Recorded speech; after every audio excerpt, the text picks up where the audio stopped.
Welcome to the Hudson Valley Disc Golf Podcast. This week's episode is sponsored by Justin Muccelli because I totally skipped a Pro League update last week. Week 2 of the league was at Prospect Park, and the Tower Power Jay Gorsage won by a stroke over Justin Muccelli and Tyler the Cannon Gannon. I'll try to remember updates in the future, but Justin, UDisc does exist. This week, we're joined by Alex, Randy, Corey, and Erich. Jason will be on soon, and Evan should be here after Prospect Dubs. Randy, did you play it all this weekend? I did. I played what's the actual title? The Thrill on Quill Hill? The Thrill on Quill Hill. I was calling it the mud wrestling on Quill Hill because it did in fact pour and was very muddy for the first half of the first round. Okay. But played that with Adam Nelson as a partner. Nice. We'll talk about it more in depth. I didn't look to see who actually played, so I was just curious. Alex, what did you do this weekend? Anything? Not a bit disc golf wise. I played in a volleyball tournament on Saturday, and that's about it. Okay. How'd you guys do? 4-4. I have no idea what that means. Not ideal. Just missed out on playoffs. Out of 32 teams, we were like 18th or something like that, and the top 16 broke for playoffs. Okay. Corey, you had your birthday party this weekend, didn't you? I did, yeah. It was a little bit more low-key than previous years, especially because I was playing doubles on Sunday, but... Wait. Didn't I see some people on, what are those things called? Go-karts? Yeah. That's low-key for you? Yeah, I mean, no one died or no one got hurt this time. But well, that's good. A couple of my buddies, we spent some time wrenching and ripping around on some mini bikes and go-karts and dirt bikes, a couple bonfires, burned a few pieces of furniture. Got to keep it with the classics. And then, I didn't go to the DisCap Monthly at Porcupine Springs, but I did play in the doubles. Nice. And Erich, you went there both days, right? Yeah, not intentionally. It just kind of worked out that way, weirdly enough. I actually played with you on Saturday, which was a nice surprise to see you when I pulled up. Pat was actually the first face I saw. I had some trophies to deliver, figured I might as well show face since an hour before I had learned I was apparently assistant to the tournament director for the monthly, which I think Greg just did for fun. But, I figured I'd show face and then did dubs on Sunday. And as Randy said, it was quite wet. The first round was pretty brutal. Second round wasn't too bad, but lots of disc golf. And other than that, not much. Well, yeah, Saturday, your biggest complaint was that it was 2 rounds on Sunday. That literally, you brought up a good point that I think we've been spoiled with these 1-round flex tournaments that I'm not remembering that PDGA rounds are usually 2. So it was a big weekend for Kurtz. 6 hits, 4 home runs. Wrong Kurtz. That was Nick Kurtz for the A's. Nobody? No, never mind. You need Jamin for that one. He probably, maybe he might have got that one. But the July monthly, Greg's 70th birthday bash was a Pro-Am. Porcupine Springs in Petersburg, New York. I didn't know this going in because I didn't pay attention either. So you had Pro, Am, and Rec. Pro and Am played the long course, and Rec played the short course. Looks like there was 11 in Pro, 14 in Am, and another 7 in Rec. Now, mind you, that there could have been some duplicates because, like Brandon Klein, for example, I think he played both. He played Am and then he played Rec, so he played the long course and the short course. What did we play, Pat? We played Rec. We played Rec because that's the fun one to do. With the next day, we wanted to keep it pretty low key, and we had a 5-some. It was myself, shout out Nick Atcats, F. Dennis, who else was it? Will Stone and yourself. And we picked you up as a stray on our card, and we had a good time out there. Yeah, the course itself was kind of right in my wheelhouse as far as not too long, and it was very forehand friendly. More of the holes were forehand friendly than were backhand friendly, I would certainly say. And the ones that were backhand friendly, can figure it out. You can flex something down there. Yeah, they're not too bad. So I didn't do too bad in that. I mean, it's Rec, obviously. It's nothing too crazy, but I got tied for second. 1 stroke behind Lenny Rebune. Something like that. Shout out Lenny. He's awesome. He did the long and then did the shorts and beat me by a stroke. So good for him. Yeah, he's a good guy. Had you played that course before? Quite a few times. The shorts and longs a couple times, but every time I go, it's still half the holes as soon as you get there. Oh, I remember this. And the other half's looking for the basket, going halfway down the fairway to look for it. And this was your first time up there, right, Pat? Yeah. Looks like I had 3 times more birdies than you did, and the same amount of 6s that Brandon did. Yeah, it looks like Brandon Curdy was up 3 strokes on me and lost his shit on 17, because we ended up tied, Brandon. We ended up tied. Let's go. Yeah, I kept it pretty chill. Honestly, getting a par was fine. Yeah, the birdies I did get were just, okay, yeah, that worked. Yeah. They were earned. Well, the hole 2 is in the ground, so I just tried to slide one up there, and it just kept going. So it just popped in. Nothing too crazy. I honestly don't remember most of them. I hope that means you had a good time. No, it was fine. It was it was a good. I liked the course. I'm just saying that there's nothing really standing out as far as. I mean, I beat Dennis, so that's something. Yeah, that's always a good thing to shout out. He actually came in last, just so everybody knows, and that felt great. He's taking that battle royale loss really well, isn't he? First Genji, and then yikes! Come on, Dennis. Yeah, so like you said, Lenny was winner. You tied for second. Did you get your tag the next day? I did. I think I left with the same tag, actually. Yeah, same here. Yeah. I don't think a lot of people put them in. Plus, there was only 7 in rec. Everybody else was playing a different exactly. Anyway. I think Nick didn't have a tag anyways. But I did win like $15. So, $5, $15, that's triple the money. Yeah, I got like 10 back somehow. I don't know. All right, well, that's the rec. Over in AM, nobody here played AM, did they? No. I see K Klein in there. Nicholas D'Amato won it at +1, 7 strokes over Billy Archer and Jim Abdu. Jason, you played pro. How'd that go? Went pretty good. We were talking about that at the thing. I asked Jason how his round was, and he was like, oh, good. And JP Hafner was there, and I was like, yeah, this is how it is. I have to then ask him several questions. Corey, what questions you got for him? I mean, playing on Sunday, and I have not played that course in so long, I'm like, how did Jason get all these birdies and none of these bogeys? So, Jason, how did you get all them birdies and none of them bogeys? Although you do have one bogey. Yeah, I had that one bogey on 17, which was a bummer, but just really good risk management. I feel like that course is very difficult because if you get off the fairway, it's very difficult. If you stay on the fairway, it's pretty straightforward. I just happened to get off the tee good that day and made some bigger putts too, which helped. You played with Jess, and was that the Viking guy? Yeah, Joe. What's his name? Kowalik. Okay. I don't know how to say his last name. Is it Kowalik? That's how Viking I say Joe. Yep. Or people just call him the Viking. That's the easier thing to say. But yeah, Joe Kowalik. Yeah, super helpful having him on the card because I think the last time I played the course was maybe 2022 or maybe 23. I don't remember. But the last time I played a monthly there was a couple years ago. So I kind of remembered a lot of the holes, but somewhat blended a few of them together in my mind. Like I thought the greens and the fairways were mixed up. But once he described them, I had a pretty good idea where the baskets were. But you also shot a -5 with 2 kids in tow. Yeah, kind of bribed them with ice cream after if they behaved. And then they kept asking me about the ice cream. So then I said, all right, well, we'll have this deal. Like if you're behaving and you want me to like observe you behaving well, just give me a wink. And it worked out really well because like each hole, Heidi would like nudge me and then she would just give me a wink. I'm like, all right, yep. So I was really fortunate that worked because that tricks don't always work on kids like that. I actually tried the same thing with Nick, if you remember. I was bribing him with bringing him to McDonald's if he was acting right. Yeah. So, yeah, not my child, but I get it. Did you end up bringing him to McDonald's? No, he didn't earn it.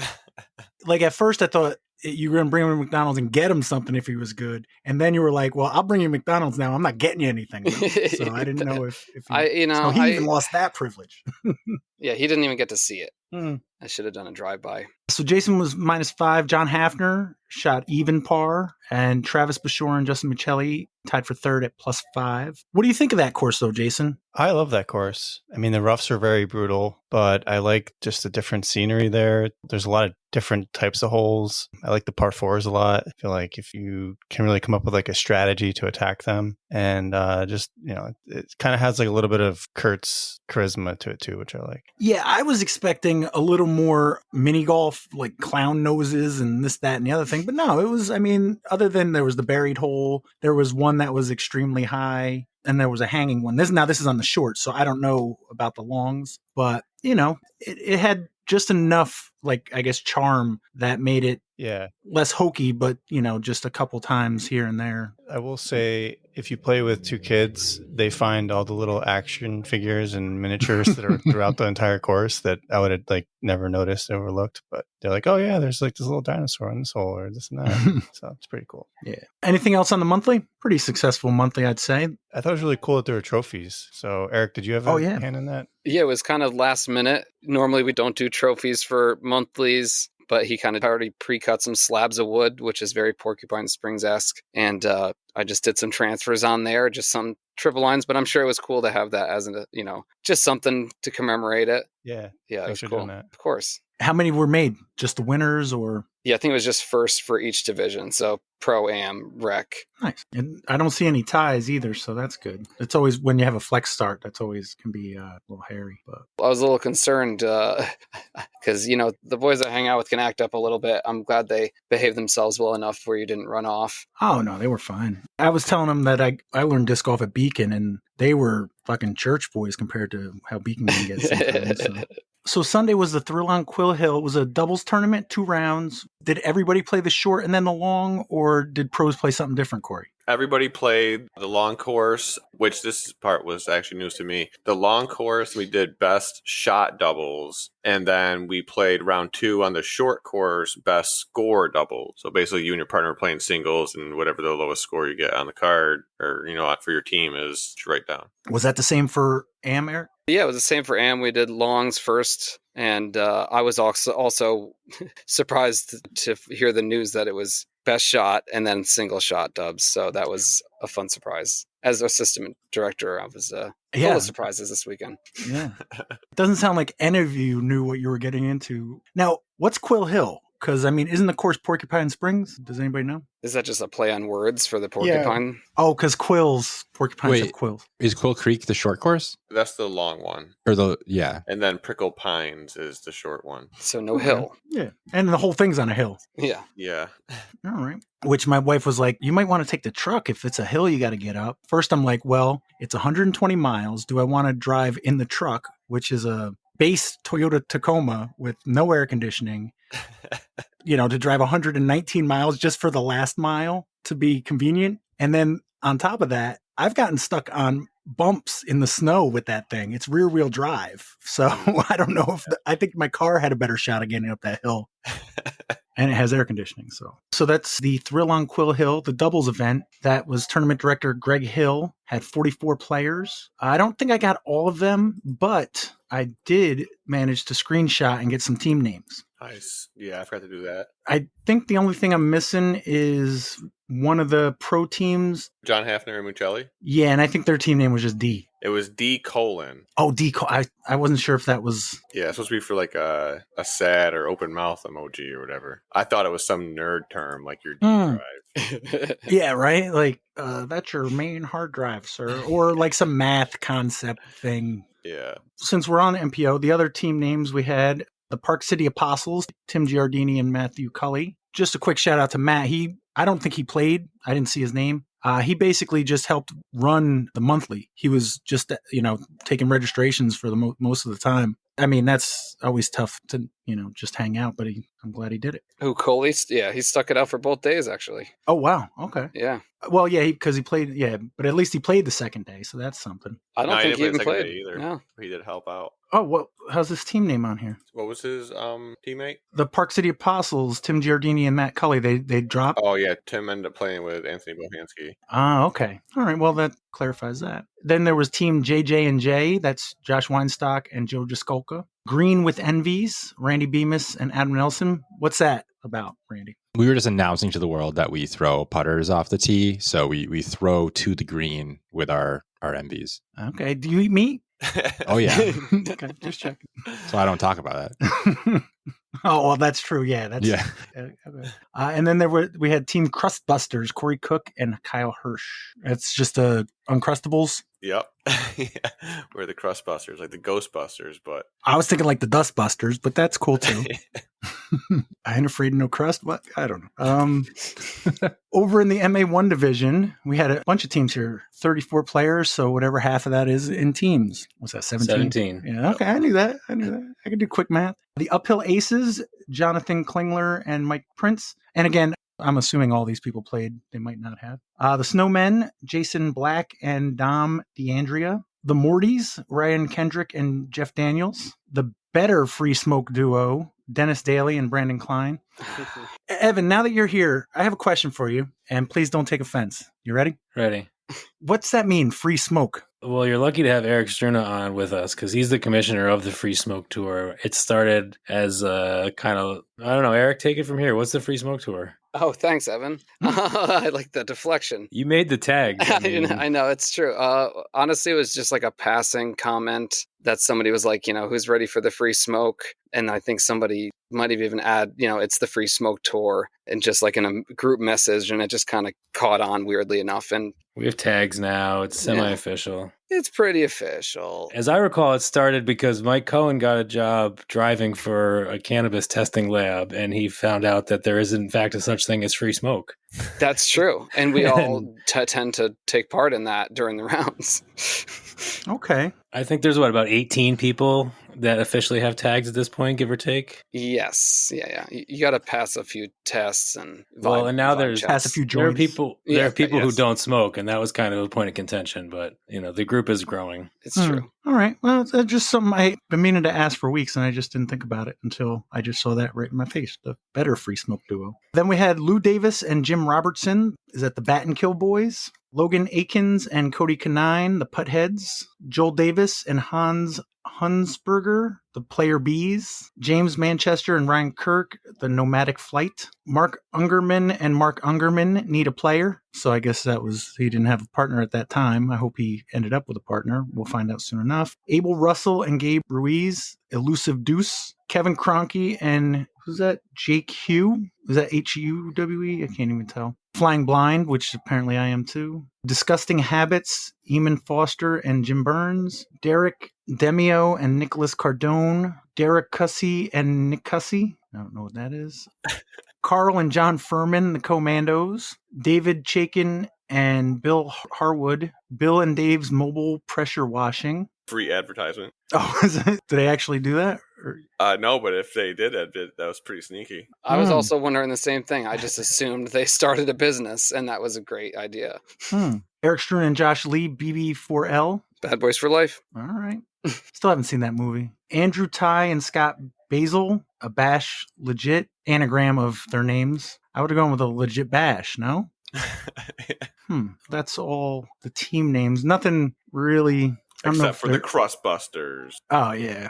Haven't you used that name before? No, that's a new one. Okay. We were Don't Trust the Crust. Oh, that's what it was. Okay. I knew you got a lot of crusty names, so I wasn't sure. No crust, no problem. Well, we'll find out if there were any problems, but we'll start in the MA1 division. So, Eric, you played with Josh Lee. How'd that go? I did. It went, as Randy already mentioned, as soon as we woke up that morning, it was raining, rain all the way up there. Get up there, it's pouring rain kind of in and out. But the first round, we were carded up with Dominic, Deandra, and Jason Black, I believe, for our first round. And that was really fun. Honestly, it's super boring round, but for longs, doubles, we got 1 birdie, 2 bogeys, and the rest pars. So it was nothing too special, but leaving it +1 on the back is not terrible. Obviously, we could have done a lot more work. We left some on the field, but just playing through the rain, and just as a person who is very mindful and self-conscious about my grip, it's something that you have to just deal with and just do it. Yeah, round 2, we played the shorts. And we were actually carded up with Jeff Daniels and Ryan Kendrick, which are great match, super chill guys to play with. And we did not do great at all. I think we started off on 8 with a double, then a bogey, birdie, pars, a couple more bogeys, a couple more birdies, and ended at a +3. So hole 1, you both shot. Whoever scored better, you kept that score, right? Well, yeah, round 1 was your normal double standard. Yeah, take best shot. And then round 2, after an hour lunch and you're kind of sitting around and a 1 foot long joint is being smoked, you then go on to the course, kind of half dead from the morning. And now you're playing single shots, best score. So we were both kind of leaving a lot on the field, trying to save each other from just trying to keep it clean, even. And which was surprising because I played better the day before, like so much better the day before, which is a great sign that you're not going to do well the next day. You're not wrong there, but also, with another person, you shot 1 stroke better. So, I don't know how that, it should have been a lot better than that. But, hey, we were up there for Greg's party and I got to see Corey and Randy and a lot of other people. It was great. I don't know if anybody else is looking at the screen. Is it wonky for you as well? Anybody else? Yeah, it's all weird. Earlier today when I looked at it, it actually had the team names in. So I think maybe when they took the team name out, maybe when they finalized it or whatever happened, the formatting is still off from that. It looks like a Microsoft Word document that somebody tried to add a picture to. Yeah, it does. Yeah. If you click on like view whole scores or something like that, that makes it a little bit easier to read. Yeah, then it looks more like the scoring app. But Oh, yeah. No, that's cool. It looks like Dennis Daly and Brennan Klein, they shot -2. So Spoiler, yeah, they were the better smoke tour duo, apparently. I thought the spite was going to get to them, but it did not. So they came in 5th. There was a tie for 4th, -2. Joe Kowalik and Greg Kurtz. I'm not even sure, to be honest. Solo 4th, it looks like, right? So it was one team. Mm-hmm. So Greg Kurtz and Joe Kowalik came in 4th at -2. James Manchester and Ryan Kirk shot a -8 for 3rd place. Derek Demio and Nicholas Cardone came in 2nd at -9. And your winners, -10, Cody Kanine and Logan Aiken. Before we get to the pro side, would this count if you make cash in a doubles tournament? Does that count towards your cash streak? I'm pretty sure it shows up as cash on your PDGA page. Yeah, Well, it shows up as cash on my PDGA for flexes too, Corey, but you don't count those. Oh, well, flexes are, they're lucky they're not considered D tiers this year, all right? Maybe that was next year, whatever year it's supposed to be. All right.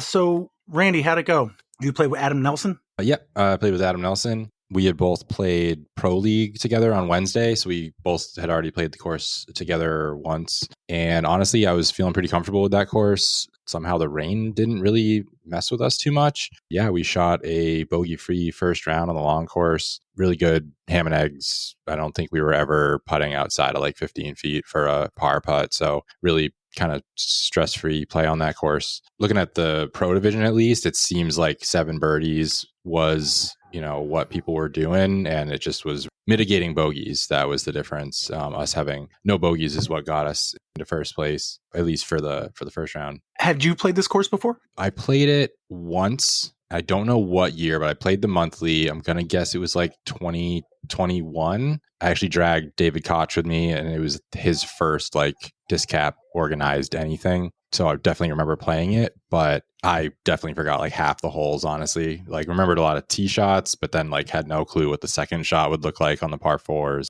It was definitely weird. So really happy I played Pro League to get a real preview of the course. So you guys were first, you guys shot a -7. Mm-hmm. So, I mean, with doubles, Jason, I think your -5 is pretty secure for a bit, no? Yeah, no, I mean, Jason shredded. Okay, from your perspective, I know you've only played, you said one time a few years ago and then just this weekend, but plus the rain. I mean, that's another consideration. It was very nice. I didn't really have much issues. If anything, I felt good contact with the disc on Saturday. So a slippage wasn't even an issue. But what would you say, in your opinion, Randy, would be what's a hot score? For singles or doubles? For singles on that long course. Honestly, like Jason's might be it. I mean, at Pro League, I shot 2 over and I really only missed a couple fairways and then I had 2 double bogeys and 2 bogeys, I think. And, a handful of birdies that gets me to 2 over. So like, if I just didn't miss any tee shots, it still would have only put me a few under, if I corrected on all those holes, that's 6 strokes, right? So that's still only 4 down or something like that. And I was having a good night, like not missing putts. So yeah, 5 down on that long course is pretty dang hot. What do you think, Corey? I was saying that the whole time when we were playing, like, I don't know how Jason went 5 down here. Now, maybe if I've played it as many times as J Park, I'd kind of figure some stuff out. And Jason going 5 down with, like, minimal experience on it, at least in the past 5 years. I mean, I guess theoretically, yeah, sure, someone could shoot 8 down there, 9 down, but that would be a pretty crazy and clean round. Nice. So, Randy, you guys had, it looks like the only bogeyless round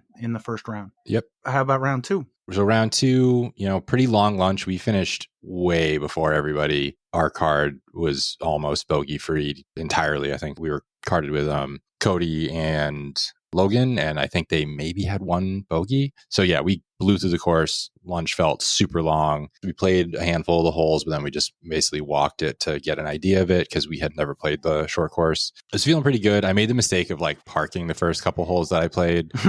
When we played a few of them, because, it's hard to recreate those shots. But yeah, second round was good, playing with Corey and Kyle. I won't tell too much about Corey's round, but yeah, we just missed some of the easier holes on the front nine that Kyle got all of. And so we were just at a deficit pretty early, unfortunately. Like the hole with the basket in the ground. Like just as an example, I felt like I threw the perfect tee shot. Like I watched it fly and then it just, disappears at the last second because it's an uphill hole around a corner. And like we get up there and I'm like 30 feet left in the rough and I have like no clue how my disc got there. Also, Randy and his partner Adam both decided to backhand turn over the forehand line when there was a clearly better backhand line that even I took. Yeah, I parked it with the same exact shot in the warmups. It's like a no-brainer. But, sometimes you hit a tree on the green and you end up not on the green. I mean, I birdied it, but yeah. Which reminds me, Eric, did you ever get your CTP for that?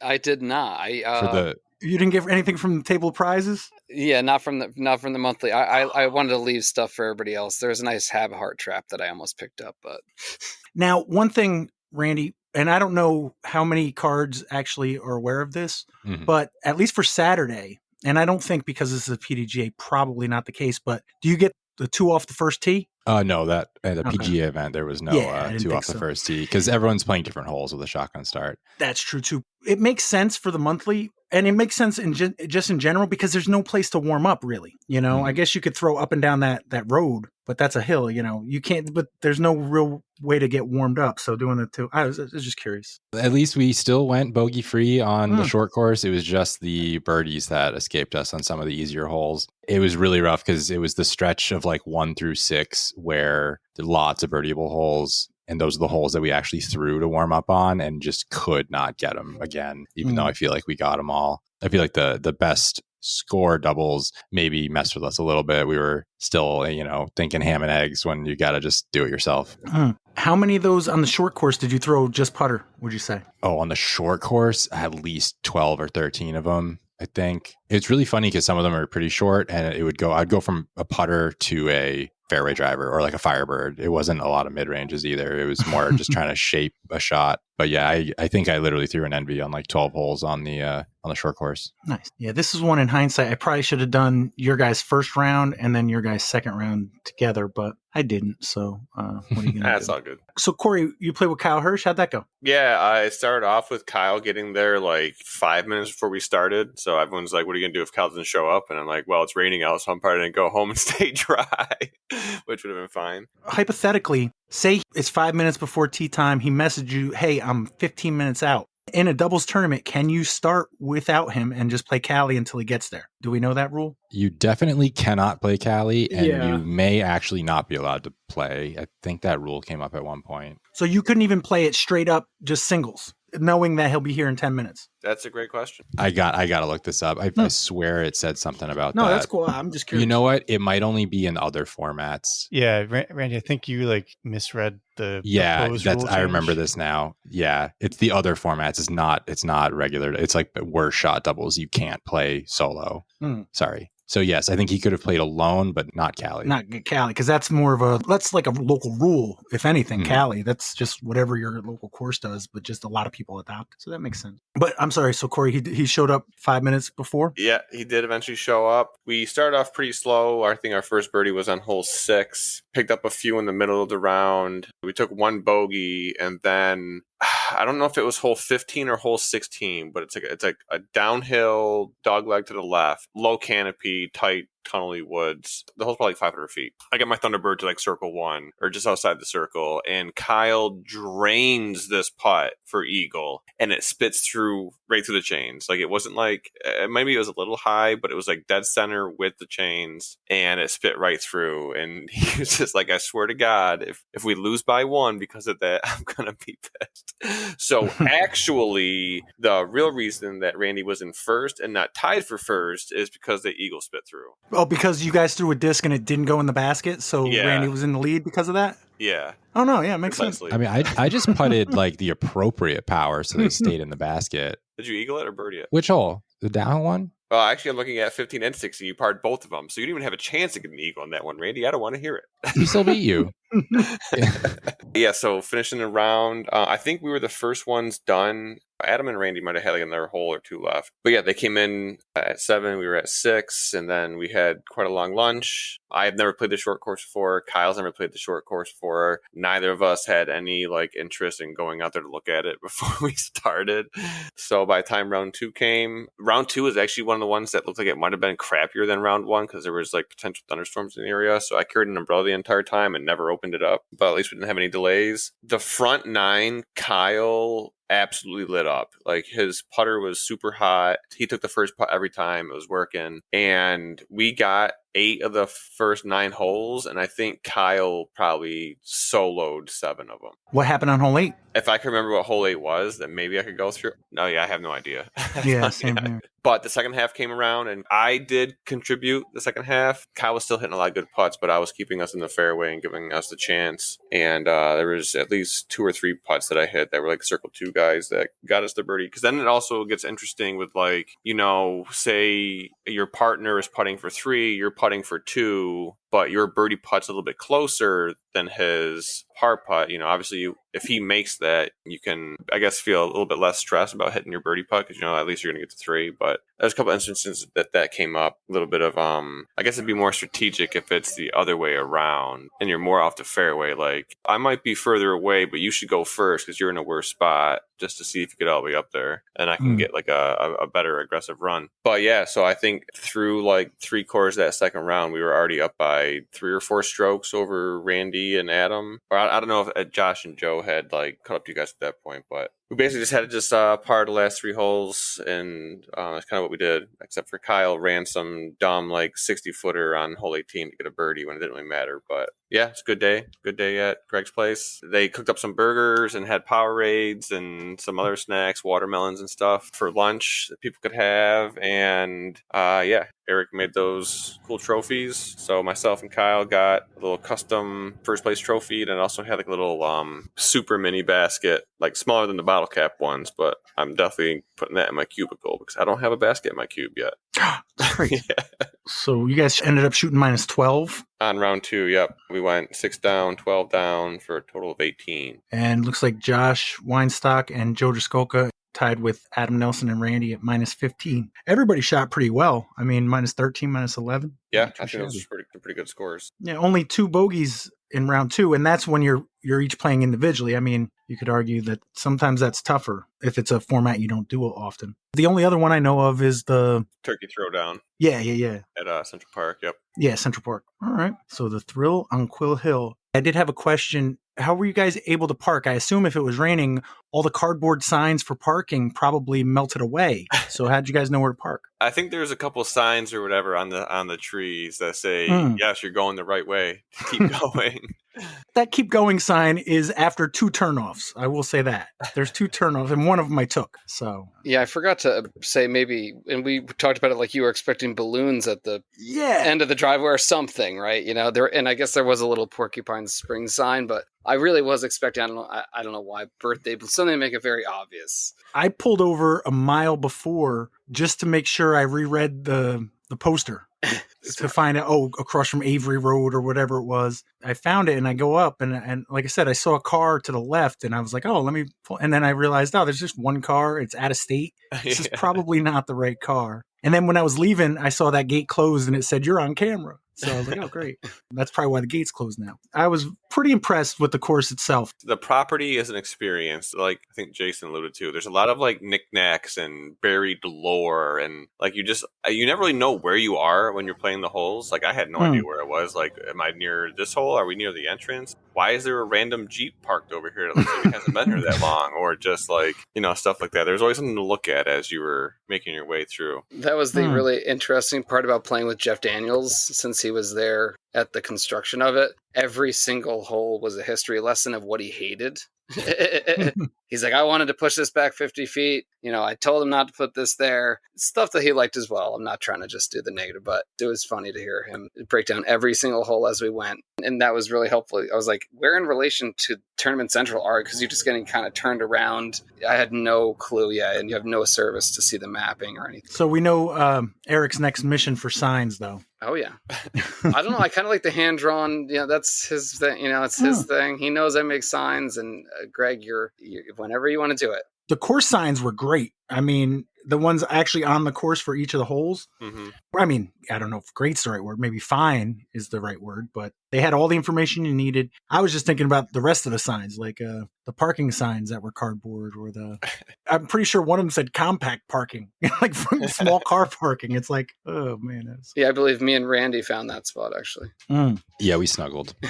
You mentioned Pro League was also at Porcupine Springs. Randy, you played there? Yep. Corey, you did not, right? You had something else? I skipped it because that's when I got my new zero turn delivered. How'd it go there, Randy? Was that your first time there? No, that was my second time there, but like in years, like in 4-something years. But that went really well. Once again, I played with Adam Nelson, which was great, and Megan Mercier and Greg. So got like the grand tour from Greg, which was great. Had a good round. Like I said, I got some bogeys and double bogeys, which is very common when you're playing singles there. I was able to correct on those on Sunday. And Adam Nelson like legit broke his toe on a rock, which was funny now.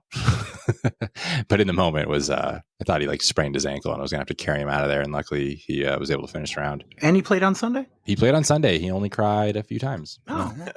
No, I definitely heard a lot of crying about his goddamn toe. Yeah, no, he it's really broken. It looks horrible. He like did a jump putt and landed on a rock weird and just jammed his toe into a rock. And yeah, he went down and was like silent, which is when somebody's like real hurt. Yeah. But he birdied the next hole after that. So like, good for him. Time to ban jump putting? What do we think? For him. I'm fine with banning jump putting. I don't do it ever. Justin shot a -2 to win. You and Justin Park tied for second place, Randy, at +2, which I think you mentioned before. Do we know where it's going to be at next week? Week 4? Oh, Central Park, according to the PDGA page. So blue layout at Central Park next week, which we know Corey loves Central Park during the week, right? Yeah. Wait, so is that this week? Oh, this week. Yes, this week. Jason, what are you doing on Wednesday? You want to play match play at J Park? Wednesday, you say? Wednesday. Let me check with Jess and make sure I'm not supposed to watch kids that night. Because like Pat said, I fucking hate driving to Central Park on Wednesday. I'd much rather go to J Park and play singles. It's a much easier drive, I imagine. What's the weather looking like? Actually, great point. I think it's supposed to rain, which I'm not down to do that. Never mind. It might just rain in the morning, actually. Ooh, 91. It's going to be hot. It's going to be way cooler on Thursday and Friday. I'm sure it'll be like 88 by the time we start playing. Greater Hartford is this weekend? Yeah. Oh, damn. It's looking like nice weather. Did you guys say you had until the 4th, which is Monday? I think officially it says the 4th. I think Brandon allowed us some allowance and extra days if needed. Well, Alex, have you played your match yet, or do you have it scheduled yet? No schedule yet, so maybe we should try and coordinate a little bit here. For what? Well, if we run you and Jason and then Travis and I as like a foursome, then we can just run the next match immediately if we really wanted to. Interesting. I like that. Pondered that. B. Klein would like that too, I imagine. I'll get my people, talk to his people. Yeah. My point being is that, yeah, there might be a tentative or a scheduled finish date, but if the other match hasn't happened, if they were imminently planning on playing, then, I could understand more of a rush, but yeah, you want to get it done, but I understand both ways. So yeah, lots of options. Yeah. Plus you got that 9-hole match. If you guys get to the, that's exactly 9 holes and no more. Exactly 9 holes, no more, no less, which may or may not affect 2 people. So anything else on the thrill on Quill Hill? I kept saying thrill at Quill Hill or in Quill Hill. I don't know. The thrill on Quill Hill. Happy birthday, Greg. Yes, Happy birthday. Jason, you got a rules question? Sure. Corey, give me somebody to use as a character. Fried Strudel. Okay. Fried Strudel is playing the 2026 J Park Jammer, and it's right after a pretty big week of rain. So the stream, it's a Hinnacroy Creek. Anyway, it's raging. Hole 9 has the stream behind it. Sorry, what was the guy's name again? Erich Struna's uncle, Fried Strudel. All right. Erich Struna's uncle, Fried right, Strudel is he takes his tee shot, he hits that tree on the corner. So he's like at the elbow. And Corey Cook's also playing. He hits the same tree. He's a little bit farther back, so Corey's out first. He throws his up shot, skips up, catches an edge, starts like rolling a little bit. He's a little nervous if it's going to be OB and wash down the stream. So Corey runs up. His disc is not OB. It's just like 4 feet short of the water. Erich's uncle goes up. He throws his up shot and airmails it. It's going pretty far right of the basket, and he's worried that he's going to lose his favorite putter. It's going to go into the stream. So he yells to Corey to stop it. So Corey, being a good Samaritan, hits the disc and it drops down right in front of the basket. How did they play that? Oof. What an So idiot. there is some rule, and I'm blanking on exactly how it's phrased, but there is a rule that says if you interfere with a disc at the request of the player who threw it, then I believe it's a penalty stroke for the player who threw it and nothing for the person who hit it, but I'm not 100% sure on that. I'll go last. So, Alex, just to finish your thought, if Erich's uncle gets a penalty, where does he throw his next shot from? That's a good question. I mean, I think, like, in reasonable play, if this happened on my card, I would play it by card consensus of where it would have gone out of bounds, but that feels like it's not going to be supported by the PDGA in any way. All right, any other thoughts? Okay, I did a really bad job listening, but I think you play it where it lies, and I think only the person who interfered is penalized. Interesting. You tell your disc to stop all the time, right? You say certain things. I mean, obviously, so that person doesn't have to interfere. I've almost picked up someone's, if it's wrong, it's like just out of habit, but thankfully never did. I would say play it where it lies, or play it from the last, rethrow with a stroke. I am a 50-50 on this in multiple ways, more than just two. So like 33.3 repeating. Yeah, with the little bar over the Of last course. Intentionally interfering with a disc, I feel like that person would get at least a 2-stroke penalty. But now this is where it's like, I feel like since it was intentionally interfered with, then person would rethrow, but then what if it was a good shot and it backfired on them? That'd be kind of shitty. So I would say 2-stroke penalty on the player playing defense, and the person that threw it just plays it wherever it ended up by the basket. All right, any other thoughts? I think they both get disqualified, straight to jail. I like harsh. that. That would definitely be in the conversation, I think. It is a jammer. Jeff Wojciechowski's running it. All right. Can't see him doing that, but I just wanted to go really extreme and to see what your answer actually is. you get thrown in the river. Exactly. All right. So PDGA 810 interference. I had to look this up. Letter D is a violation if a player or their equipment interferes with the course of their own thrown disc. The throw and one penalty throw are counted in the player's score. The player continues play from the previous lie. Any other penalty throws incurred by the throw are disregarded. And the last sentence says, if the throw is interfered with by request of the thrower, that is considered the same as a player interfering with their own throw. So Erich's uncle would play from his previous lie, the corner, with a penalty stroke. And no penalty for Corey. No penalty for Corey. He was just following orders. He's This seems good kind of dumb. I have a follow-up question. So if you have a 15-foot putt and you cage it and it rolls 40 feet away and it hits your bag and stops, you get to redo your 15-foot putt instead of taking it where it lies way back there. I mean, you with could the always penalty. do that. Well, you take an abandoned throw, like you get penalized. It's a 1 penalty stroke either way. I was going to save this as another rules question, but let's tweak this and say Corey doesn't interfere, or he doesn't, stop the disc, but instead Erich's uncle's disc hits Corey's bag and stops. Is it any different? No. Yes. I mean, yes, it is different. Yeah, was it intentional? Or, like, did he put his bag down to block it, or was his bag No, just the there? bag was there from him previously looking at his own shot. They changed This that might be rule. one of those things where, I misheard or was misinformed, but the way that was explained to me is Corey's bag is part of the course unless Erich's uncle asked him to move it and Corey didn't move it. But I don't know if that's again, that could be just somebody passing on bad info. I had something like that in my head as well. That has actually happened to me where Dave Hudson caged a 10-footer as hard as he could and it ricocheted into my bag 10 feet away from the basket. And yeah, you just play it where it lies. at that point. There's no penalty. Okay, third part question. Let's say it's Eric's uncle's bag. Does that change anything? Yes, because that's interfering with your own shot. Mhm. Right. If it's your own bag, then you do get a penalty. That was the other part of that as it was explained to me. Okay, you guys got the second and third parts right. Good job. And I think that was something that they changed within the past 5 years. It was different when I started playing. And again, I don't know if this was because the rule was different or because somebody told me it was different, but I was under the impression for the first 3 or 4 years I was playing that if you hit anybody's bag, that they got a penalty stroke. Yeah. You were supposed to like basically man your equipment, and if you weren't paying attention and somebody hit your bag, then stroke. That was my thought too. But I think that changed. I think the rules changed at some point. Yeah, I almost think we went over that. So like if that rule change happened, it was like in the past 3 years. Yeah, that's before. always been my understanding. If it's your bag, it's kind of, but that kind of flies in the face of what we're talking about, doesn't it? Or no, because it's not their bag. Just to be clear, the guys were correct with the answer. If it hits Corey's bag, you just play it like that's part of the course. If it hit Eric's uncle's bag, his own bag, then he would get a penalty and have to play from the previous lie. Well, he's a dick anyway, so he deserves it. Yeah, I don't know what he's doing throwing a driver up.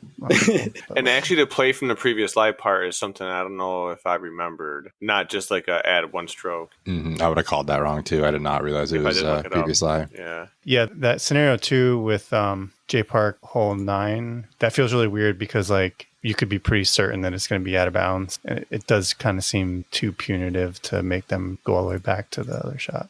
But the rule's written that way because obviously there's a lot of situations that aren't like that hole. So you could have a scenario where, yeah, they could be much better off. And that's kind of what I was thinking about. Like, you could be ahead having someone play defense. Well, I don't know. Maybe not really. I was trying to think if there was a scenario where like you could game that rule. If it didn't require you to go back to the previous lie, I think you could. Yeah. If there's like a death putt with like off a cliff, right? Hey, if it's going to air their stop, I'll take the penalty because it's going to be easier getting up and down. Yeah. Or like, what if this might be restating what you literally just said, but if like the OB was further away and further down on hole 9, Right. like you wouldn't just have a 10-foot comebacker if you went OB.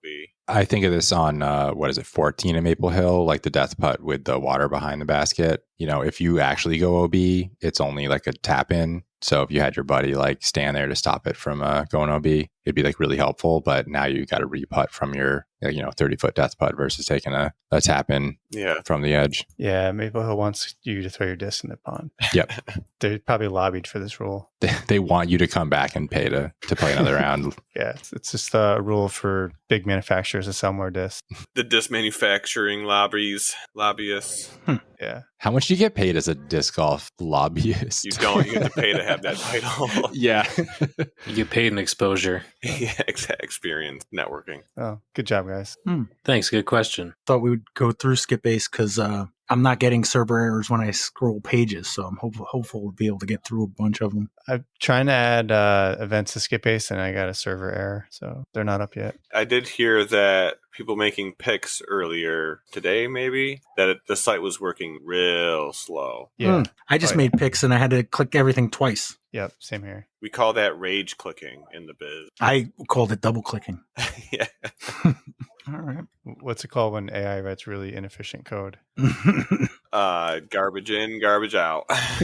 Jason, did you want to hang for that or you got to get going? I could probably catch that when I listen to it on Thursday. Okay. So that means you didn't win any of the most recent tournaments. Is that what you're saying? In SkipAce? Hopefully I did picks, but I don't think I won anything. At least do picks. Yeah, that's the key. I got my picks in for Worlds. Did anybody do a bracket? I actually thought it would have been fun to actually do one on here. Like you guys helped me fill out one. There's a bracket on SkipAce for everyone to use. Yeah. I did a bracket and then I can't see the bracket because I don't think they let you click on any of the made brackets, and I guess I wasn't signed in when I did it. So there's just one that's called Picking Things is Hard, because that's what I called it. And I can't check what I picked because they don't want people like cheating and going off of other people's picks, I guess. But I did make a bracket. This is the first time I've been on the site since they changed it, which might be leading up to how I did not make picks for the last event. Oops. This does look kind of slick, though. Guys, got anything else for me before I jump off? Did you say you were playing Greater Hartford or no? No. Oh. No, I was going to propose this weekend, but you're going to go play an A tier. I thought you were already married. Yeah, I was going to say that. Well, we were having some troubles after that Warwick pick thing, so. Hang in for 5 minutes, Jason. I'm just going to zip through the thing, and you guys tell me who to pick. Nicholas Antila, Daniel Davidson. Antila. Niklas. Lori Lettinen, Vino Makala. No, but that's pretty close. I was going to say Vino. Raise your hand if you say Vino. Click your hand thingy. Raise the roof. Oh, I muted myself. so we're going Vino. No, Randy's you guys the are all lone. Wrong. I think in my actual picks, I picked, what was his name, Maury? Lori Lettinen. Yeah. I don't watch a ton of covers, so maybe don't count my vote if you want to do well. Neither do I. Simon Lazat, Tony Farrow. Simon. Maury Villman, Timo Hartman. Maury. Timo. I take Maury. Randy's he's going to be like, I called all these because, Maury's historically He's has gotta hit gotten one, results, that's- all right? Think about the Maury, the one Povich. guy that he gives out results. This guy's going to get results. Paul Macbeth, Aaron Gossage. Say Macbeth. Paul Paul, McLosh, yeah. I'd go with him. Anthony Barella, Bradley Williams. AB. AB. AB. Mm-hmm. Richard Wysocki, James Proctor. Ricky. Richard. Ricky. Yeah. Eagle McMahon, Mason Ford. Eagle. Eagle, Well, yeah. Ooh. Well, I don't I know. hope Mason's Eagle- Ooh. Mason's I doing hope good. Eagle, but yeah. I like he's- Eagle, but He has not been putting up the results this year, No. for sure. And Mason's a Yeah. pretty solid player. He's been playing really well. So raise your hand for Eagle. Still going with it. Oh, wait. You guys are weak. Evan, no, I did you? abstain. I abstain. So I that's, don't that's know. split though. I don't know enough. I'm going Mason Ford because there's a lot of disappointment in Eagle. I ain't never seen a Ford I liked. Calvin Heimberg, Joey Buckets. Calvin. Calvin. Heimborg. Joey Joey. Buckets. No, just kidding. I'm going to say Buckets. Well, Calvin is coming off a win, so. Evan Smith, Austin Turner. That's a tough Ooh, one. That's Smith. actually really tough. I would Evan. go Evan. Evan. Yeah, I'll go with Evan. All I heard were Evans, so that's what I'm going with. Isaac Robinson, Sullivan Tipton. Isaac. Irod. Isaac. Yeah. My Isaac. Ezra Orem. Ezra Robinson, Matt Orem. Ezra. I think Ezra right now, which Yeah. is I think, crazy. I think Ezra. right now Ezra, yeah. Ooh, Yeah. setting up a Robinson round 2. Okay. Gannon Yeah. Burr, Luke Taylor. Gannon. Gannon. Mhm, Yep. Adam Hammis, Kale LaVisca. Hamas. That's a It's tight gotta one be too. Hammond. I think it's Adam though, yeah. Yeah, sure. All right. Kyle Klein, Corey Ellis. Ooh, Kyle. Also, I think Kyle. Klein has been playing pretty well this year. Yeah. Chris Dickerson, Andrew Marweed. Andrew Marweed. Andrew's Yeah, I like was the gonna best say putter in the That's world. really Yeah. tough. Wow, that's our first upset, I think. Our first big upset, at least. I think Andrew's like the number one putter in the world, is he not? Yeah, and he's rated really high right now. I think it's Andrew. Okay, round 2. Nicholas Antila, Vino Makala. Getting rid of one of these foreigners. Antilla. Antilla has been Yeah. doing so Yeah. well this year. Okay.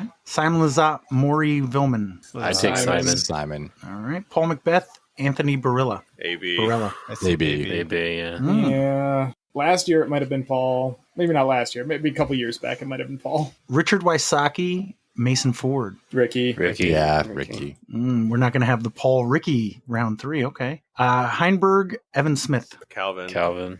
Calvin. Although, are we taking into consideration what course they're playing? Because I don't really know what it looks like, and I might actually Nope. switch my vote to Paul over AB for this.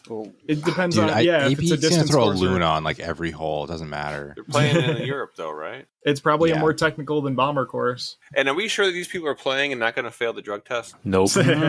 Dude, AB weighs like 50 pounds. He's scrawny. Isaac or Ezra Robinson? Isaac. Woof. Isaac. I'm going I'll Ezra take this year. Isaac. Yeah, this very much feels like a toss-up. I think Ezra's doing better in this year, but Isaac does better historically. Who's got the world championships? Rob has the world Ken champs. Climo. Oh, sorry. Wrong question. Gannon Burr, Adam Hammis. Gannon. Gannon. Kyle Klein, Andrew Marweed. Marweed. That's a Yeah, close I'd one. probably go I don't know. I think Marweed. All right. Round 3, final 8. Nicholas Antila, Simon Lazat. Nicolas. I'm going to Antilla. Yeah. I could see that going either way really easily, but I think I'd go Niklas. AB, Richard Wysocki. Ricky. Ricky. Yeah, I like Ricky. That's AB. He's just too consistent. Who? Ricky. So you're going Ricky as well? Yeah, I'd go Ricky. All right. He looks like he wins. Calvin Heimberg, Isaac Robinson. That's a really close one, too. This is Worlds. Got to go Isaac. Yeah, Isaac. Gannon Burr, Andrew Marweed. Gannon. Cannon. The final four, Nicholas Antila, Richard Wysocki, 1-5 matchup. Antala. I like Nicholas. Yeah. You going Nicholas still? Yeah. I think I would go Ricky, but I could see it going either way. We got one more confirmed for Nicholas. Nicholas and Ricky. I'm going Ricky. Same with I'm going with Nicholas though. Nicholas, all ride or die, Nicholas. I'll take Ricky. Oh, I think you guys just split it again. I know that was. I think Evan did that on purpose. No, I wasn't not keeping track. I swear. Corey, can you give me a quick coin flip? Yep, I already have random.org open already, actually. Doesn't have a coin. I just have to go to the coin flipper, and because we're playing in Europe, we'll use the euro, the Finnish euro, and we'll flip one coin, and heads it's Ricky, tails it's Niklas, right? That was the picks. Yeah. Mhm. Oh, I double clicked it. Oh, I don't know what the fuck side this is again. Describe This it. is tails. I'll just keep flipping it until I see a So different icon. I think you said that's Nicholas, right? You said head Yeah. Ricky, tails Nicholas. Yeah. Okay. Isaac Robinson, Gannon Burr. I go Isaac. Yeah, Isaac. I'm going Isaac. At Worlds, it's tough to go against Isaac. Yeah, that makes sense. And Yeah, your that's something, overall winner, Nicholas Antila versus Isaac Robinson. Niklas. Isaac. I like it. Isaac. Yeah. No, every I'm with Randy. putt he makes on that final 18, the crowd is rushing in and holding him up. He ain't built for He it. is winning. He don't want that free smoke. He does have the home field advantage. Yeah. I'm on the record with Randy. Nobody's ever crushed under the pressure of home field advantage. So who's going with Nicholas? Hands up. Randy and Evan and Erich. So you fuckers split it again. Corey, give me a coin flip. Damn it. I just closed it out for no reason. Random.org, coin flipper. I need to go something American. USD. Like a buffalo nickel. Ooh, do they have that? They better. They do have a buffalo nickel. They do. Flip one coin. It does look to be a head. Oh, wait, we didn't define what was what. Shit. Okay, head is Isaac Robinson, and tails is Niklas. I'm going to flip it 3 times, actually. Heads. It's a double-sided coin. It might be double-sided, or flipping again doesn't actually flip it. I just keep getting heads. It looks like it's heads. Sounds like So sounds Isaac? like a story. Yep, 3-peat, right? I think, right? 3 That'd times. be a pretty epic storyline. Yeah, would be. Do you know how easy it's going to be for the crowd to lift Niklas above their head? So easy. Like physically? Physically, yes. Yeah, I got you. Think of all that pressure, though. Nah, He's a cowboy. solid. He loves He's got it. the whole weight of like a continent. It's yeah. I mean, I do. I love Isaac's chances, but everybody would love to see. That upset would be wild because I imagine most people are thinking Isaac's going to take it. Yeah, Nicholas wins crazy Europe. All right. Well, that pick is submitted. Thank you for hanging in there for a few minutes, Jason. Oh, Did you have pleasure. anything? What do you got coming up this weekend? Jess is going to play Letcher City Classic, so I'm going to go to Genevieve's soccer game, and then I think if the weather's okay, we might try to do the Greenville. Didn't do them yesterday on Sunday because it was raining. Still want to finish those. Oh, hit me up. I'll be solo dadding as well. Kat's going to play. So, Oh, cool. yeah, maybe we can party. Yeah. Party. Awesome. All right. Well, thanks a lot, Jason. All right. And thanks, congratulations, 5 down. Pat. Yeah. Course record. Feels pretty good. I got a trophy for it too, which is awesome. Mm-hmm. And yeah, I did get the course record, which feels really good because I asked what it was on our Disc Captain's chat. What was it before? Do you know? Neg 3. And I had the previous record too from the monthly previously. So yeah, I really like that course. I don't know. It sounds like it. Yeah. Yeah. It's the new CTK. Well, Kurtz's style is very backhand friendly too. So I don't know. I found the short course very forehand friendly, but yeah, I didn't play the long course. So it's not too bad. It's just, No. it's like you get off the fairway and it's really rough. But other than that, I don't think it's too bad. All right. Thanks, guys. Thanks, Pat. I will listen to this Thursday and have a good night. Later. awesome. Thanks a lot. Later, Jason. buddy. Bye. Yeah. Okay. I thought I'd go over SkipAce. We're like it looks like 4 events behind. So I'm just going to give the top 10 and then us as far as results, just to keep it moving. Because I don't think we did the DGPT Discmania Challenge presented by TrueBank. That doesn't ring a bell. Has anybody really futzed with SkipAce since? It's all different. It's instead of 50 per page, it's 25 now. We had 54 pickers. None of us on page 3, and the people who are on page 3 don't want to be named, so I will skip that. Page 2, I am in 47th place. Oh, they switched it to 25 per page instead of 50. Is there a parrot in here? Did I hear something? Is that what that Yeah, bird's talking? I was going to say something, but that's cool. Wait, did you guys say that before? I'm Yeah, I sorry. said that. Yeah. Like one of the only things that Pat said that was different. Evan came in 37th. Page 1, top 25. Looks like Alex, 21st place. Corey, 16th. And your top 10, Randy Bo Bandit, 10th place. Woo. 1,506 points. Nice shooting. 2 points behind Kevin M. Shopmeyer in 9th place. Tucker the Koala in 8th. Stefan Freefelt in 7th. Bickersmith in 6th. Charlotte Waldo in 5th. Ryan Travis 148343 in 4th place. Maximilian Pegasus in 3rd. JTT in 2nd. And your winner of the DGPT Discmania Challenge presented by TrueBank, Shane Delimitor. Moving over to the DGPT PCS Open. Let's see, we got 3 pages again. 51 pickers. Stubbs, the only player on the 3rd page. Oh, no. Stubbs, man. 2nd page, I came in 43rd. Randy in 42nd. Yes. Oh, how the mighty have fallen. Evan 39th, dropping 2 spots from last week. Alex 33rd place. Jason 30th. I should probably, in hindsight, have been naming just a bunch of people, but I wanted to be quicker. Top 25. Fancy Pants Chris Lucier. Yeah, 24th place. I just like calling him Fancy Pants. Yeah. 'Cause he wears Sparky fancy Spalding, pants. 25th. Yes, he does. I've heard. Jacob Dunbar, 20th. Bickersmith, 18th. Tucker Rules in 17th. Corey Cook, 13th place. Did I say your name the last time? Nah, I don't think you did. I don't think I skipped it. I was in like the 30s, I think, maybe. Were you? Oh, I thought maybe you just missed picks. I'm sorry. That's coming up, I think. What? In a future event. I think I missed one of the weeks after this one. Just double checking. Top 10, Maximilian Pegasus in 10th. Amanda Dunbar in 9th. Mike Schwartz in 8th place. Devin Lamkey, 7th place. The Correspondent in 6th. I assume that's Joe Karen. Yeah, I think so. Zach McDonald in 5th. Jamin Hume in 4th place, all the way from Colorado. Stephen Walsh in 3rd. Rob Wiest of the Mississippi in 2nd place, Corey. Damn, bro's back. He's been sleeping. I don't know if that's worse or Kyle Hirsch in 1st. Which one is worse, Corey? What do you think? I'm going to say Rob. I'm not worried about I would Kyle. agree because, yeah, your rivalry's going on for picks for too Yeah. long. There's a lot of pedigree in this one between me and Rob. With Kyle, you could just go out and beat him on the course. So, no worries.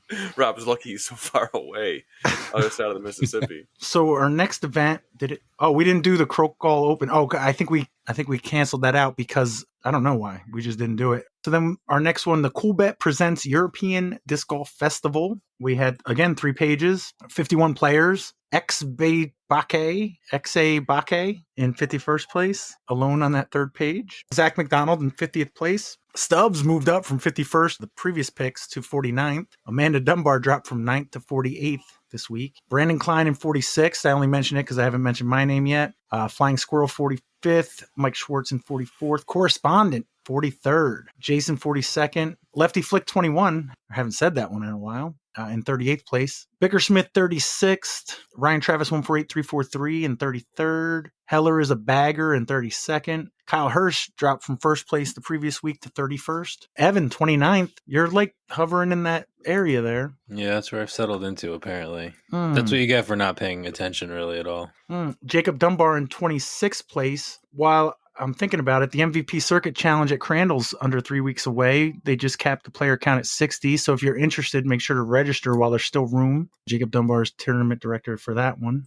He came in 26th place, tied with Biggs, Nick Warren. And page 1, Devin Lamkey, 23rd place. Some Madman in 22nd. First time I've seen that one. Brian Heller in 18th. Highland Mike Warner 17th. Rob Wiest of Mississippi in 16th. With myself in 15th place. Right behind Alex Potts. Damn you and your 8 points. 7 points, whatever. I can't do math. But we both got beat by Jack Straw, so there's that. Mark Bryant in 11th. Fancy Pants Chris Lucier, top 10. Stephen Walsh in 9th. Kat Bemis in 8th. Ivan Marmota in 7th. Joe Gaspardi in 6th. Maximilian Pegasus, I'm saying that name a lot in the top 10 in 5th place. Sparky Spalding in 4th. Rob Orr in 3rd. Randy Bobandy, 2nd time in the top 10, 2nd place. Mm-hmm. And your winner for the Cool Bet presents the European Disc Golf Festival, Tucker rules. There are so many points out there of all events that not make picks. I think that comes down to the new scoring. Like, how many rounds was this tournament? I don't know. It was a major, so it had to be at least 4 or 5. Yeah, right? like now with all like the bonuses and stuff you get, and particularly more easily scoreable holes, like that is a lot of points out there just to be pissing away. So overall, we're 3 pages deep, 129 total pickers. Our back page, let's see if there's anybody I recognize. No, still just probably a lot of the one-off pickers. I mean, the highest points is 101 with 1358. You can get that amount of points in one event, maybe 2. So those are your single event pickers. Top 100, there's a guy in here named Guy. Madman, that might be a recent addition. Little Jerry Seinfeld, 87th place. I've missed Little Jerry Seinfeld. Tamale. Kristen McDonald, 78th place. She stopped making picks a long time ago. Same with Mikey Botles. Pat, do you want to start a Seinfeld podcast on the side with me? Sorry, we can talk later. Yeah, right? Wait, is there going to be a trivia segment? This could be big. Yeah. Mikey Botles in 75th place. Stephen Walsh, who seems to be a recent addition, 71st place. Travis Bashorn, 69th. Nice. Lenny, 67th. Turtles in Your Face in 66th. I feel as though he's dropped off. K. Klein in 62nd. I'm going to start calling him K. Klein because we were talking about that during the round because of B. Klein. Why doesn't anybody call him K. Klein? So I'm going to start. Jess Lasasso in 58th place. Tim Goyette in 56th. Heller is a bagger in 55th. Ryan, 54th. George Jervis in 53rd. Page 1 folk. Let's see who we got. The Ace Pop Podcast in 49th place. Jamin Hume in 48th. One half of Camel Case Corey and one half of the new Team Challenge captains, Brian Monahan, in 47th place. His name is getting way too long.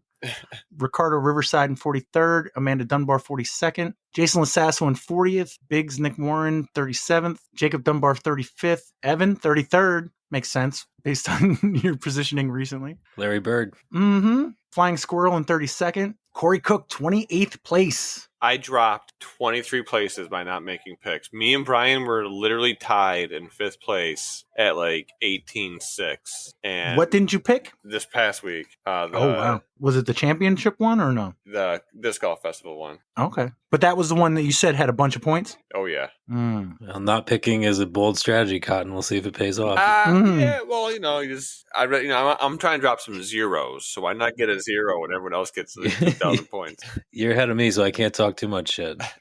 So Corey's in 28th, Zach McDonald 26th, Mark Bryan 25th. I am in 24th place. My goal is to not miss picks because I'm the one that's usually letting people know that there are picks. You know what they say? Scared money don't make no money. You got to make them picks. Bad picks are better Exactly. than no picks. I mean, I'm the freaking Mendoza line here. You got to be above me. If you keep making picks, you're going to be above me because I don't know who I'm picking. Does everybody get that reference? Do you guys know what the Mendoza line is? Oh, yeah, the Mandela effect. No. Anybody else? Nope. It's a baseball reference. Yeah. Actually, they say 200. He didn't even bat 200, but if you're above the Mendoza line, you're hitting over 200. I just realized that I take that for granted. I know what that is from my dad, but all right, You just carry kind on. of expect it. Just Kevin bunch of Kroenke like that nerds. last minute of the podcast there, though. Sparky Spalding, 22nd place. Ivan Ivan Marmota in 21st. Brian Heller, 20th. Ryan Travis, 148, 343 in 19th. Tucker Rules, 18th. Highland Mike Warner in 17th. Just reading them all at this point. 16th place, Devin Lamke. Randy Bobandy, 15th. I don't know. Are you looking at the screen right now, Randy? I am, which is in dark mode, which I think is a good improvement Oh, okay. with the updates. I'll have to check into that. But you see who's in 14th place Yeah, my wife beats me, everybody. by 22 points. Yes. She's in 14th place. Brandon Klein in 13th. Tucker the Koala in 12th. Kyle Hirsch in 11th. Our top 10, Lefty Flick 21. Drive for Show, Putt for Dildo in 9th. Rob Weiss of the Mississippi in 8th place, Corey. Are there Yeah. enough events? Are you going to have to ask Jason to add a bunch of shit just so you can catch up? We're only halfway through the season. It's only July. Alex in 7th place, the only one of us in the top 10, right? Yeah. Woo. Mike Schwartz in 6th, Bickersmith in 5th, Maximilian Pegasus in 4th place, Stefan Freefelt in third, Fancy Pants Chris Lucier in second, and your leader through I don't even know how many events, the correspondent, who I assume is Joe Karen, with 20,759 points, a good 300-point lead over second place. But do you notice on this one, they only show the drop score. They don't show the total or whatever it was before. Do you like that? Not like it? What do you think? I mean, the drop score is the one that matters. There's so much space on here, though. I don't know why you would eliminate data. Yeah, but I think there was also confusion there, so... Yeah, it says the drop, like at the very top it says drop, so I'm assuming that's the drop scores. Yeah, so, I mean, it's good. If that's the official score, yeah, I dig it. I assume he's listening, and so he'll, hear your guys' feedback and implement that soon. Oh, yeah, or somebody else would tell him. It'll get there. Oh, yeah, I'm certain he's listening. Ever since he came on, you don't think he's been keeping up? No, He's not even a busy little. Guy. We don't fault him for that. Corey, what about J Park Points Championship Week 19? How'd that go this past week? Yeah, Week 19, we played on the West layout. Tucker Kozlowski actually came down. I don't know that he's been to a J-Dubs in a while, so I think we actually had more A players than B players, and Jason had the courtesy of, well, not the courtesy, he's kind of voluntold that he's playing Cali. The last time he played Cali, and I think he came out of it wishing that he could do some things different, so he was offered a chance, and I think he played much better. But Danny Parton and Tucker Kozlowski took the win. They also got to share the birdie bank. There was CTP in hole 35, which is the one after the par 4 that goes around the basketball court. Pretty hard, tight right dog leg, and Jason got the CP with a backhand roller on it. And the hole is called Holy Roller, so it makes sense, but tough shot. Yeah, that was week 19. Week 20, we played J East on my birthday, so hopefully it's going to be sick. Alex or Randy, did either of you guys play Stony Kill this past week? I did. It was vaguely disappointing. I got matched up with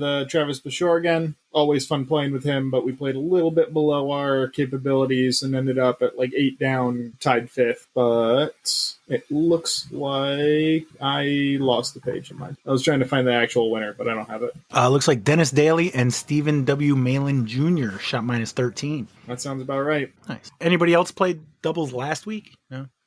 I'm just looking for other people to talk instead of me because I just went through that whole SkipAce, and my purpose for this is not to be the predominant voice. I'll zip through these as quickly but respectfully as possible. So Monday we had Gunks Dubs, Brian Hauser and Alden Slack shot a minus 6. So did Steve Rush and Nick Warren. So they tied. I don't know. UDisc has to get better at determining tiebreakers. Camp God Dubs, Tyler McKinnon and Adam Wichlinski shot a minus 9 to win there. Colonial Acres Dubs, Mark Evanchuk and Dan Perry shot a minus 10, but so did Nick Esposito and Stephen Gaylord. Prospect Park Doubles, Ryan Kendrick and Nick Atkatz, Alcatraz. I didn't mention that earlier, did I, when you were talking about Nick? Did I, Eric? No, I don't think so. Okay. Yeah, I meant to, but I forgot. Okay.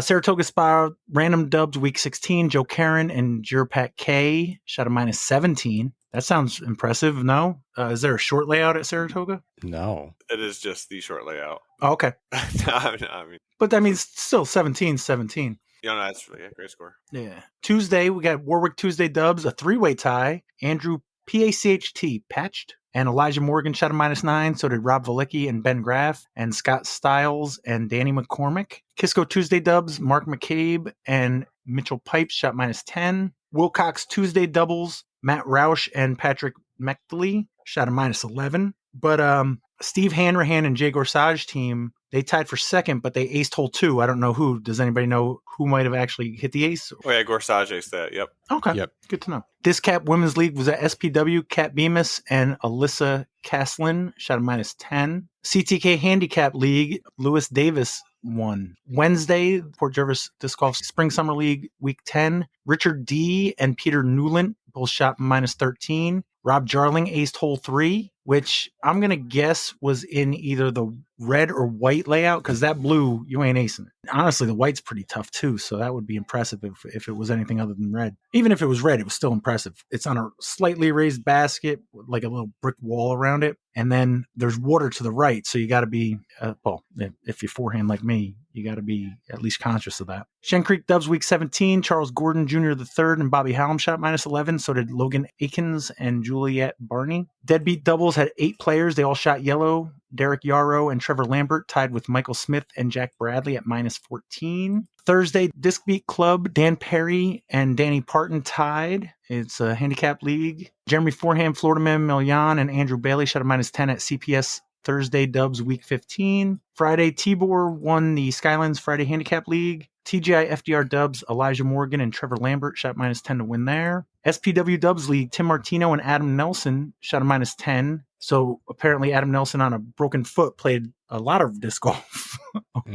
over the weekend. Cranmore Dubs League was at CTK Blues. Jack Fruchter and correspondent Joe Karen shot a -10. And Sunday, Long Island Sunday Dubs, Filth Raskinator, Philip Rascona, and Argyro Zaotis shot a -16. Are they playing Heckscher? Yeah, I would imagine so. Yeah. It's like the only course, I think. They're actually building a new one, and they've, Cedar Beach is there, but nobody plays. Which is coming up, actually. Cedar Beach is coming up this month, August 23rd. It's always a really good time. Free beer. You've played that? I have. Last 2 years, actually. Oh, wow. I placed my first year there and didn't do well last year. I'm going to be there again this year. A lot of poison ivy and no trees, a lot of wind, and a lot of OB, so it's a great time. Yeah, I played probably most years up until the last couple of years, so yeah, it's usually pretty fun. Also, speaking of events, you got Fun in the Sun 2, the women's event. Where's that? Does anybody know offhand? SPW, pretty sure. Yes. SPW, Saturday, August 9th. Oh, thank you. You're welcome. They changed it. I think last year they had a clinic, I believe, followed by a round. But this year it looks like they're doing 2 rounds. Nice. All right. Any other events or anything that we haven't mentioned? How's Stony Co going, Alex? Going well. We've picked up a couple more people. We're over halfway in the singles and still plenty of spots left in doubles. That one tends to fill up a little bit later, but you don't want to wait forever. Do we have art for the disc yet? Is it a bagel or a sandwich? It's not a bagel. Or a donut? Let me see if I can find a version McGriddles. that's actually visible. What's at McDonald's? A pancake wrapped in something? What do they have now? Yeah, I know what you're going for. But... Yeah, McGriddles. Oh, Dude, they're like 1,100 calories. Hell yeah, but nothing Says says America. who? Like, per bite or the whole thing? For one, which is still a lot. And don't look at the sodium. It's fine. No, I'm just kidding. I don't endorse eating that kind of food. Randy's absolutely right. Yeah, no, eat 2 of those is your entire day's calorie intake. That's insane. Oh, ta-da! Can I use that for the episode artwork? Yeah, for sure. Cool. That is a weird looking omelet. Mm-hmm. It's the 6th annual event, so it's hole 6. Okay. Who do we have to for the art? Who did that? Me, and it's a little bit abstract. It's a little bit not what I normally go for. So, I knew what hole it was before you said anything. Yeah, yep, knew what hole it was. I like the font too. Thank you. I dig it. All right. And we'll just pretend like I'm in the group chat. Oh, shit. It's all good. It's all good. It's all good. You guys don't have smoke tags. So. Wow. There we go. So we got, looks like 5. Everybody up for a quiz? Yep. Yeah. Mm-hmm. Yeah. Now, Corey, I apologize. I know you end up making a lot of the matchups, but you also did win the thrill on Quill Hill. I did. Is that going to be too strong? No, I feel like twice or it's luck, Randy. Me and you versus these 3 jabronis. No, that should be terrible. That should be so bad. Okay, yeah. I can't We're gonna be on a lose. team with one person. Although, I don't know, Erich, how smart are you feeling? I'm quite aware tonight. Ah, shit. That didn't sound very confident at all. We got a lucid Erich. All right. Yes, exactly. I'm here. Do we want to do Evan and Randy versus me, Alex, and Erich? That feels fun. I mean, Yeah. I like that. I It's a have switch nothing up. to base that on, but It's a good switch up. No team Re or G or P. it's either that or me and Evan versus Alex, Randy, and Erich. Which you just, like a minute ago, said you shouldn't be on a team with 2. Yep, but Evan is multiple rungs ahead of like a Randy and an Alex. Wow. No. It's true, but you didn't have to say It is true. No, but, okay, but then like 24 rungs below you guys is me. I don't know. Flip some buffalo nickels or You're putting the top seed with the low seed? Is that what you're doing? Yeah, Corey? basically. Yeah, I like that better actually. Me and Evan versus Alex, Randy, and Erich. I feel like those 3 can. There's 3 of them. Let's do it. You doing it? Okay. So, Corey and Evan. And we got Alex, Randy, and Erich. R. R. Teammates. I like it. Oh yeah, R, not R, but No. They are playing together. We could also be Era. oh, that works better. Era. Well, last week, instead of I thought we could have been air like before, but I didn't say it. Well, I mean, Randy is, one of them Bostonians, so he does say era, All right. like the Kennedys. Get in the car. So we're doing things a little different this week. You're not actually going to pick any categories. I've got 2 categories. One of the categories is set up a little different, so we're going to start there. It's only because there's more points available. Each of the questions has 2 answers. Ooh. So, do we do that category second because Go it's with worth your more gut. points? My gut is to knock it out. Oh, what did Jamin say about scoring separation when I asked him why we didn't play blues then reds at? Or no, the If other somebody way around. gets a big lead on the higher scoring Yeah. separation thing, Then Okay. it's not as You want that. interesting. Right. We got 2 categories. We'll go with the 1 answer one first, and then round 2 will be 2 answers. And that's what Family Feud does, right? Double points, baby. Yeah, well, it's not double points. It's instead of 2 points, it'll be 3 points. So it's 50% more matter. points, 50% more Yeah. fun. all right. So category 1, we're going to start with Corey and Evan because that's the first ones I wrote down. Question 1, category 1 for disc or no disc. What term is used to describe a performer who creates illusions, often using sleight of hand, misdirection, or special apparatus to entertain an audience? What term is used to describe a performer who creates illusions, often using sleight of hand, misdirection, or special apparatus to entertain an audience? Magician, because wasn't like another word? Like it'd be like illusionist, but he used illusion. Yeah, I think it's magician. Agreed. You guys agree? Is Yes. the magician a disc? Gotta be right. I think so. I think it's I'm blanking out. They had a line of like I think they're beginner Discmania maybe. But yes, I think it's a disc. You guys agree? Yep. Discmania, April 3rd, 2019. I was gonna list a bunch of the other ones in that line, and then I remembered that's not what we do. That's what Because you then I owe rule. Tim $1. All right, question 2, category 1 for Alex, Randy, and Erich. Derived from Greek words meaning death and divination, what term is used to describe a sorcerer or witch who practices a form of magic involving communication with the deceased? Derived from Greek words meaning death and divination, what term is used to describe a sorcerer or witch who practices a form of magic involving communication with the deceased? Necromancer? Yeah, I mean, that's definitely what came to mind first for me as well. I don't know if that has any connection to divination. I think the mancer part. Yeah, Like necro is the Greek word for death, like necropolis and stuff. yeah. I don't know. In pop culture, like, Mancer is just any, like, magic user. It's not really specific, because, like, divination is, like, specifically telling fortunes and communication and stuff like that. I think for a second question, I think we're happy going necromancer, though. I think I'm overthinking this. Yep. I like the logic. You guys agree? Going necromancer? Yeah. Yeah. Is the necromancer a disc? I could easily see it being a disc, but I can't think of one off the top of my head. No, I feel like that's too specific for Gateway. I don't think they have that. I mean, yeah, it could be Gateway. It's definitely not West Side. Or I'm pretty confident it's not West Side unless It's it's Actually, if don't. anything, it would be. I feel like Westside would have it, but if you're familiar with their discs, I'll trust your judgment. It could be a newer West Side disc, but I'm pretty sure not. Unless it's a recent one, I don't think it's a West Side disc. Dude, if it was Technomancer, it would definitely be a KJ disc. It'd be sweet. Yeah. I'd buy that. Yes. But we're going Sorry. What are we thinking? No? I'm thinking no, but I'm also afraid he's going to say like yesterday or something. Gateway. I don't Oh, know. that's. I don't know. I'm happy going no. Yeah, same. All right. We're going no. You are correct. Ooh. Yay. All right, question 3, category 1 for Corey and Evan. What was the name for a member of the educated professional class among the ancient Celtic peoples who served as religious leaders, legal authorities, lore keepers, and medical practitioners? What was the name for a member of the educated professional class among the Celtic peoples who served as religious leaders, legal authorities, lore keepers, and medical practitioners? I have a guess, especially from the Celtic part. I think Or Celtic, Celtic. Thank depending you. on your Larry- Guy pronunciation. from Boston. Larry Bird.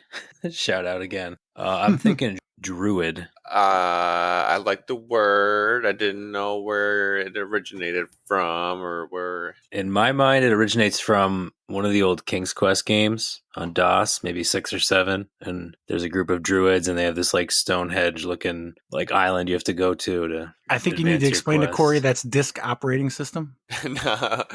Yeah, you'd have like probably 5 or 6 discs to install the game. You'd have to put them in one at a time. Dude, that's like my first computer as a kid. It was like Windows 95, or no, maybe before that. My dad had to Windows 95. My dad had to load up this like golf game through a floppy disk. Yeah, man. Get in Those there, were the try to run days. them commands. I don't know. It's probably like PGA Tour freaking 92 or something like that. Mm. If you like Druid, I'm down with it. I don't know what else I would pick. Yeah, just it makes sense to me with It fits. just the Celtic angle. You guys agree? Yeah. Is the Druid a disc? Nice. I've All learned right. something. It's got to be. Now I want to see what King's Quest game that was. I think probably yes, without ever seeing one, but I was also leaning that way. So let's go yes. Yep. I'm sorry, no. Ooh. Did not see that coming. All right. Question 4, category 1 for Alex, Randy, and Eric. What Major League Baseball team won their first World Series in 2023? What Major League Baseball team won their first World Series in 2023? I'm the last person to ask about ball God, sports. we just got screwed. Yeah, I'm the so last hard. person to That's ask. a rough one. That's wild, and that Well- was only 2 years ago. Yeah, so the Red Sox were not for a long time, but that was like 2004. And that was recent. The Cubs were Yeah. really recent. I don't know if it was God. 2003, but they're pretty recent, and I know they hadn't been able to get one for a long time. Pat, repeat the year. 2023, 2023. Okay, 2023. I know the Astros were recent, but now I don't know a year. I know Pat's just loving this. Yeah. I haven't watched baseball since I had infants. Like that's when I would sit around and watch sports. Oh gosh. What was I'm trying to nothing. I mean, who's good in baseball right now? The Dodgers are pretty All damn right. good. Everybody stop. Baseball teams with cool, not mythical, but Yeah, Magic. Cool League names. Oh shit. Okay. Yeah. just skip it all. Go to Astros isn't terrible actually for this so far. Yeah, it's not quite what I'd be looking at, but it's not. Rangers, Texas Rangers. It's a D&D class. Could be. That's definitely on the list. Yeah, I'm not coming up with any better answers than Rangers. That one seems pretty good. They are a baseball team, right? I'm not just like totally. losing my I mind. know No. they're also an NHL team. So Oh no! No, they're both. okay. All right. They're Good. both All for right. sure. Okay, I was like, shoot. Yeah. You know what? Let's Yeah. just call it that. I'm going with that All right. I like it. Yeah, purely on the Dungeons and Dragons angle. the only thing is the other three were magic based, and Rangers aren't really magic based. They have They can some magic. wisdom based spells. Okay, Half casters. I'm aware. Yeah, I'm good going Rangers. You guys agree? You. Is the Ranger a disc? Um, That was some great trivia, Randy. Well done. I feel really good yeah. right now. That was solid. That came out of nowhere too. I thought we were going to steal that one. When did the Cubs win? Oh, like 2016, 2015? Yeah, that's when the Was it that timeline long fractured. ago? Oh, wow, I am awful at paying attention to sports. 2016. It Right. almost sounds like a maybe I'm not on it tonight. We had it last week. Why can't I think of it? Texas. Oh, it must be a Lone Star. It sounds disc, like a right? Lone Oh Star yeah, okay, I'll go with that for sure. Yeah, no, that's a very good call. Yeah, let's go. Yes, You guys agree? Yep. Lone Star Disc, April 18th, 2022. good call. There Eric. you go. You guys are up by 1. Corey and Evan, question 5, category 1. Before its rebranding as Gemini, what poetic title was used for Google's conversational AI chatbot? Before its rebranding as Gemini, what poetic title was used for Google's conversational AI chatbot? Ooh, yikes! Well, if it is Dungeons and Dragons, or at least like fantasy classes, whatever you want to call it, who are the poets in that world? Bards are more like singers, and that's a very good. No, that was in my head, that word. Damn, I mean, we both came up with it. I think would Google use that? I don't think so. Can you say the pet again? Can you say the pet again? Question. Can you say the question again, Pat? Before its rebranding as Gemini, what poetic title was used for Google's conversational AI chatbot? Poetic title. Okay, I thought there was some sense of gender in the question, but there's not. Because that also feels like it could be like a name, and maybe I'm thinking of a character, Bart. like a Tolkien character. Poetic title, just druid, necromancer, ranger. Not like mystic or No, I mean, I like bard, like, singing and poetry are not far apart. I'm kind of hung up on that since we both came up with it. Yeah, let's go bard. Terrible. You guys agree? Yeah. Is the bard a disc? Let's Oh, go. damn. See? Sick. You gotta trust our instincts. What a dumb name. No wonder why they changed it. They called Shakespeare the bard. Yeah. And you were right, Bard is a Hobbit character. Okay. And then I'm like, wait, am I thinking of Bjorn? But he's totally separate. Also a Hobbit character. And he plays mostly in Warwick, so none of you guys probably know who Bjorn is. I was thinking of the same person. I'm not thinking of mythical creatures. The bard is a West Side disc. Yeah, I was gonna say it feels like West Side. You guys agree? Yeah. Yep. West Side! Nice. February 6th, 2015. Final question, round 1. You're down 1. No pressure. Question 6 for Alex, Randy, and Erich. What word for a hero or upright person can be used to describe one of Charlemagne's legendary champions or a Western character who was a knight without armor in a savage land? What word for a hero or upright person can be used to describe one of Charlemagne's legendary champions or a Western character who was a knight without armor in a savage land? Oh, God. Protagonist? I don't know.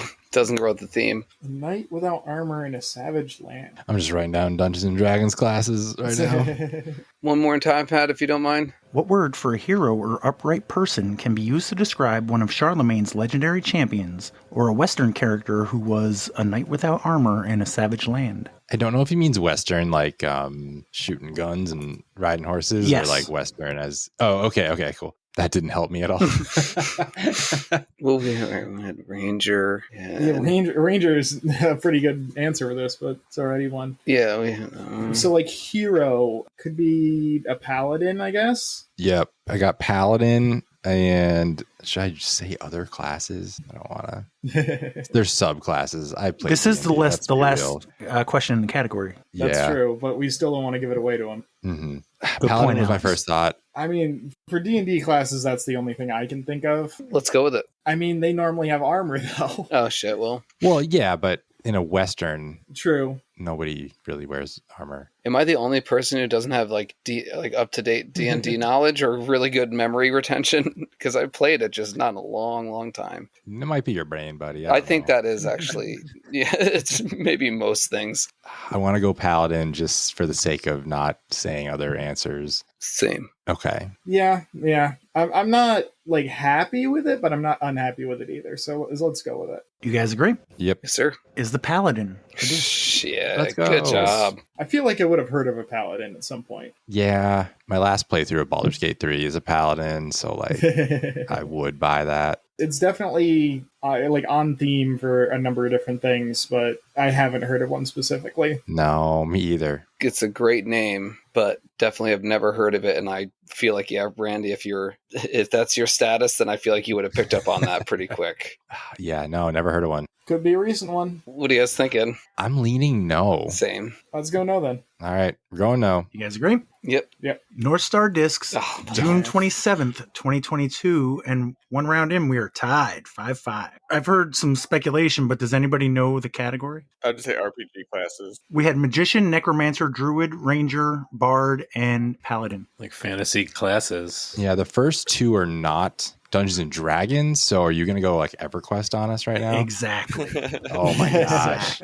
So with Paladin, the Western part of that, I think I know the show you're talking about, like an old black and white cowboy type of show. Has anybody not seen Stand By Me when they were walking on the tracks and they started singing? Dude, the only scene I remember from that is that he needs his glasses. Oh man, brutal. I only know Or wait. Oh no, am I thinking of a different movie now? I think you might be. Oh no. You're thinking of My Girl.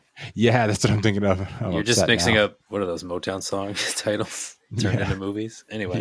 Yeah. All right, so we're tied. Category 2, Corey and Evan. Question 1. So there are 2 answers for each question. Each one of your answers can be a disc. So I'll ask you the question, you'll give me your answer, and I will ask you, is A a disc, and then is B a disc? You get a point for each. They can either be a disc, they can both be a disc, or none of them can be a disc. Okay. So it's worth 3 points. Let's go. So Corey and Evan, question 1, category 2. What 2 words can be used to describe a backless beach sandal or changing your mind on an issue? What 2 words can be used to describe a backless beach sandal or changing your mind on an issue? I'm going to go with flip-flop. I agree. You guys agree? Is the flip a disc? Maybe. The flip is a disc. Okay, great. You guys agree? Yes. Hooligan Discs, October 17th, 2022. Noise. Is the flop a disc? Less confident that would be a disc. I would say no on that one. Flop. Is the flop a disc? No, that feels like a no. You guys agree? Correct. Yes. You are correct. Nice. All right. You got 3 points there. All right. Question 2 for Alex, Randy, and Erich. One is a 4-letter word from Latin that means highest point and ends in a rarely used German letter. The other is a term for the lowest point of greatest despair and comes from Arabic. What kind of follow-up question is that? One is a 4-letter word from Latin that means highest point and ends in a rarely used German letter. The other is a term for the lowest point of greatest despair and comes from Arabic. All right, the first part is peak. Is K not very oftenly used in German? I don't think so. This was written a really long time ago. So the German language has changed a lot. No, but you would remember the joke. Corey probably gets it. Probably doesn't, actually. It's been that long. It's been over a year, probably. It kind of does. Okay, so we got peak. How many letters are in the second word? More than 4, we'll say that. Oh. It's still a Is tip. it like peak and valley? Oh, that would be a phrase. Yeah, peaks and valleys. I'm pretty happy with I have a peak. valley though. He said like despair and stuff. Pit? Peak and pit? No, he did say he's not a liar. He said more than 4. That's true. I like peaks and valleys. That's good. Do we want to hear it one more time just in case? One is a 4-letter word from Latin that means highest point and ends in a rarely used German letter. The other is a term for the lowest point of greatest despair and comes from Arabic. Yeah, that makes total sense. What your peaks and valleys makes sense. Yeah, let's go with it. Sure. Corey and Evan. One is a 4-letter word from Latin that means highest point and ends in a rarely used German letter. The other is a term for the lowest point of greatest despair and comes from Arabic. Corey, are you in on this thing that he thinks you are? No, I really thought, once he said peak, I kind of thought that peaks and valleys would be a good one. Peak. Yeah, I think peak is right. I think it's the peak is second right. word. I'm just wondering if this is something I've said that was peak something. The lowest point of greatest despair. Peak depression. I don't know. I don't know that it's like necessarily an expression. I think it's just 2 words. I don't know. Flip flop was kind of an expression there. Who was it? Who's talking? Who said that? I think this is a situation where Randy got screwed again, is all I'm saying. That's right. Yeah. They got the first question twice. I'm just saying. I should have flip-flopped 2 and 3. Oh, so they get a softball next? Great, it's fine. No, but if I give them 4, I think I'll fix it, but they're going to get 4 because it's Evan. We don't want your handouts, We don't need No, it. it's not a handout. It's like an umpire who calls a strike a ball, and then the next pitch is iffy, so he calls it a strike. It's a makeup call. Yeah, it's a makeup. They do it in hockey too. I was going to offer to not go first this time, but then I remembered, oh, wait, it's 2v3, and then I didn't bring it up. Mm-hmm. Here we are. No, that's why I kept it the way it was. So what's the word for like rock bottom or the lowest point of something, like its worst? Peak. If we're going to latch into the peak thing, all I can think of is peak depression, but there's I don't know that would be the answer. And I'm trying to think if there's some phrase that I said a long time ago that was peak something like. And it's like a foreign sounding word because he said Arabic, I think. I don't know. I got nothing. The only other phrase I can think of for peak that's peaked in high school, because there's a lot of guys like that. But, no, I don't know. Peak depression is, I don't know. Yeah, all right, that's fine. You going with peak depression? Yeah. If you remember, Corey, we had a discussion. Do Germans use the letter X? Oh. So Apex? Yes, which is Gateway Disc Sports, June 21st, 2018. And the lowest point of greatest despair comes from Arabic is nadir. Oh. I have heard that word before. I would never have thought of it. That was a question 6. That feels like that's like a crossword answer. This is one that's been sitting here since probably a week or 2 after we had the whole X discussion. So that does something there. From episode 244, October 11th, 2024. Corey and Jamin, category 1 or category 2? I guess 1. 1. Yeah, we've answers over there. All right. Question 4, category 1. What term for a spell or charm comes from a German word for witch? A spell? No. Could it be hex? Is a hex ever a good thing? It's a spell. Or is it a type of spell? Oh, it's spell or charm? Yeah. I don't know if it could be considered a charm. I hadn't considered that. Oh, I don't fucking speak German, of course, so I know. The last German to English word was puddle to poodle. Oh, yeah. So keep that in mind. Oh, so maybe it's watch, weech, wench. No. That's Damn it! I want this one. yeah, big time. I'm not getting anything other than hex. I'm thinking of like terms for like a charm, enchantment. Do they even use the letter X in German? Yes, I think so. Is Luxembourg in Germany? I don't know. Is Luxembourg in Luxembourg? Shit. Geography still not our strong suit. Fudge. Nope. I don't know, man. I say hex, sure. Okay, hex. Is the hex a disc? Oh, wow. Yes, it is. Yeah, that definitely is. Axiom Discs, February 22nd, 2021. Whew. Still 8-5. Question 3. That was a Steal. That was a double nothing flop. sandwich. yeah. So we're back to Corey and Evan. Question 3. In the Seinfeld episode, The Cadillac, when George Costanza used the name Art Vandelay to cover for his date with Marissa Tomei, what was Art's profession? In the Seinfeld episode, The Cadillac, when George Costanza used the name Art Vandelay to cover for his date with Marissa Tomei, what was Art's profession? Really? I do know this one, Corey, and I'm confident because it's TV salesman. it's two words. Okay, I was on the right track then. Oh, weird. Like flip flop is like two words that go together. Who is that? Are you guys hearing that, or is that just in my headphones? So what is it? It's importer exporter. Yes, kind of like a flip flop. You guys agree? Oh yeah. Is the importer a disc? I don't think so. The I'm importer. gonna say no. You guys agree? Yeah, Is the exporter a disc? I'm gonna say also no. I also feel no on that one. You are correct. Given Evan's Seinfeld questions. Wait, can anybody say what he imported and what he exported? Jeez. Nope. I bet you can't No, I don't exactly. because it was 4 different things. One of them was diapers, I think. Yes, that was the last That's thing. That's all I can remember. That's because probably You could also say latex because that you want to that be was a my different latex episode. salesman? Yeah, that was a different or an architect. I mean, That's true. Art Vandelay was a lot of things. That's true. Say Vandelay. Say Vandelay. Matchbooks for some reason comes to mind, but I don't know if that's right. Can we get a score update? It's score 11-5.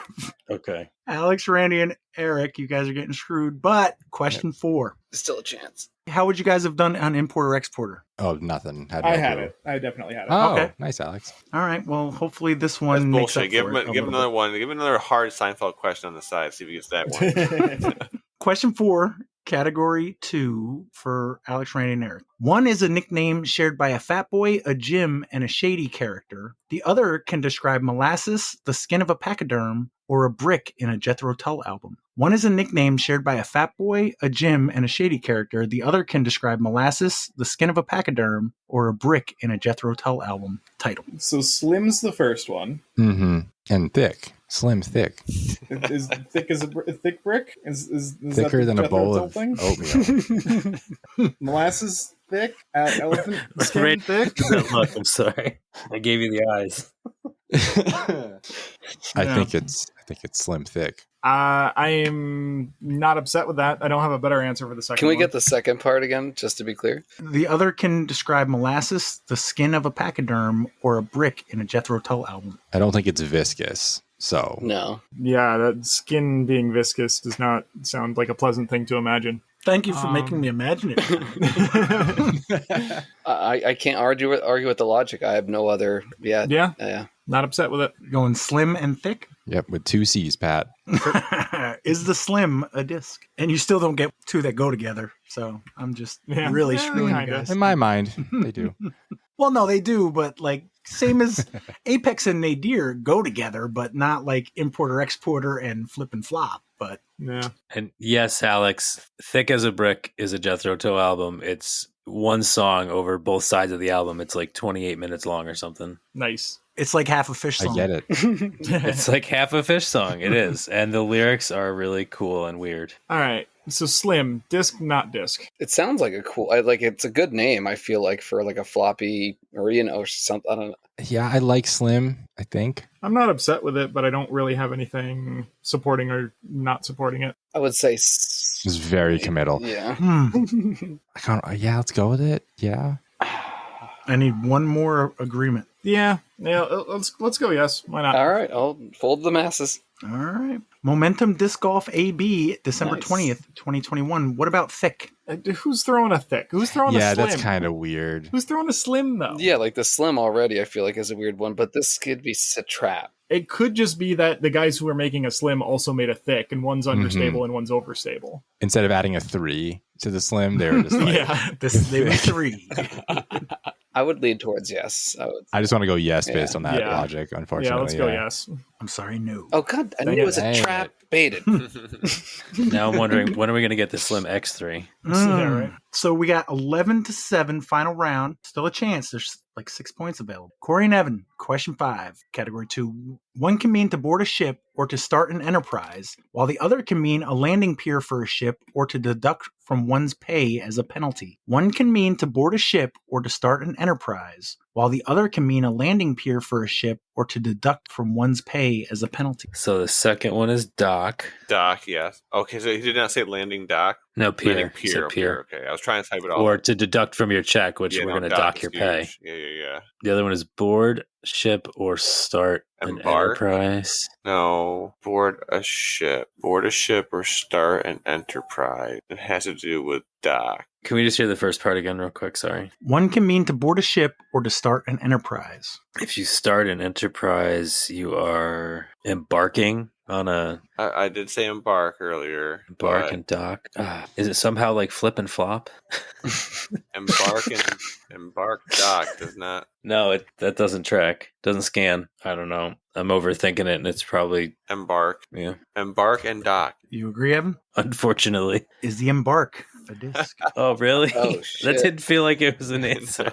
No, not really. I thought of that like 2 seconds in. I mean, I thought of it. It just didn't sound good. It was no flip flop. I'll give Pat that. Right, because that's why you didn't chime in. I was Mhm. waiting, and Okay, in hindsight, flip-flop should have been the example question. everybody's hung up on flip flop. Maybe it's just me and whoever keeps saying that in my ear.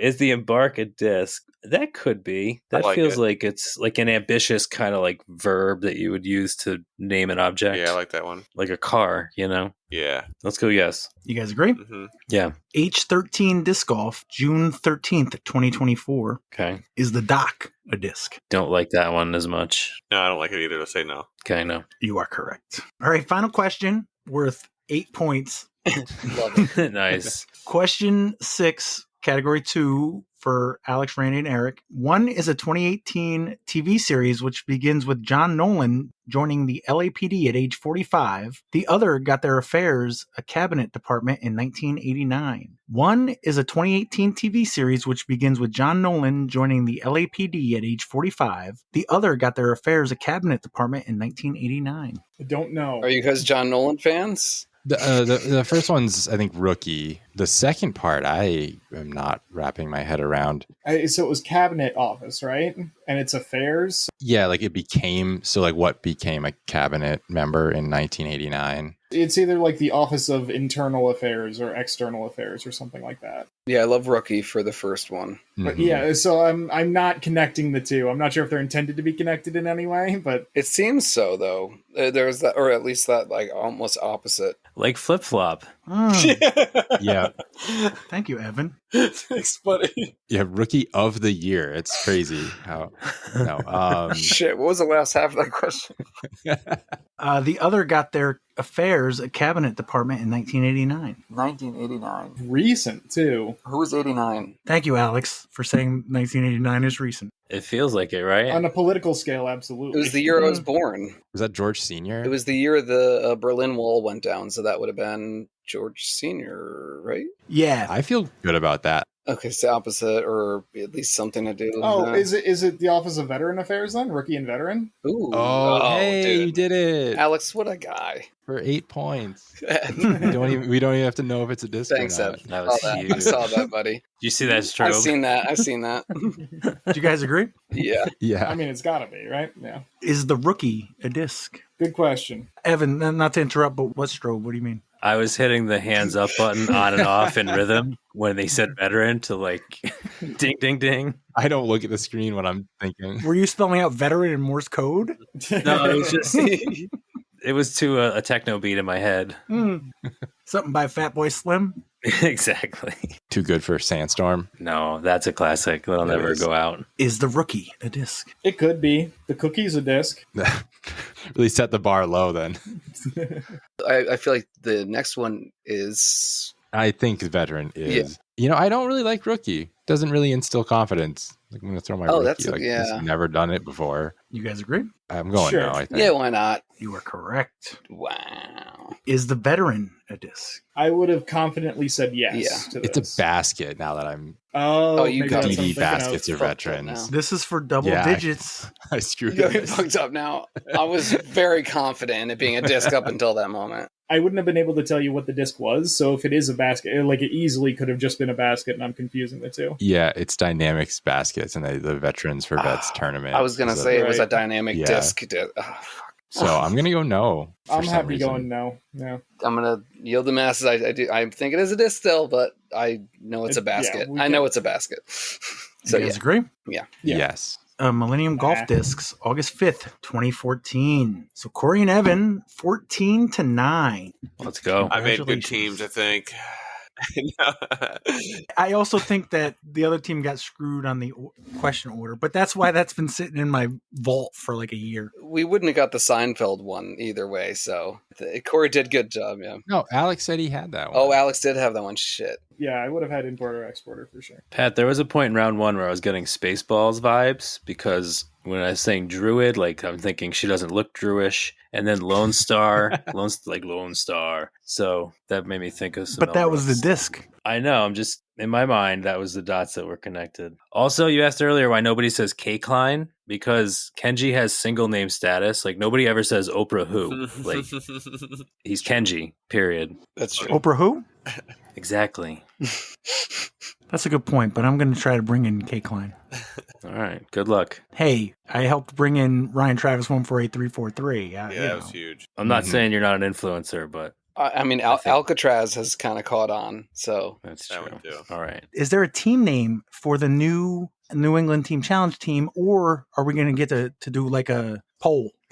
No, there is a name. It's Lemonheads. I That's- came up with that for a couple reasons. From the band, right? Not even directly the band, no. And it wasn't also secret per se. I just hadn't really advertised it. No, I hadn't asked, so no, I didn't. It was like the second thing I thought of. The first one was Disc Lieutenants, but Jamin shot that down. No, I'm just kidding.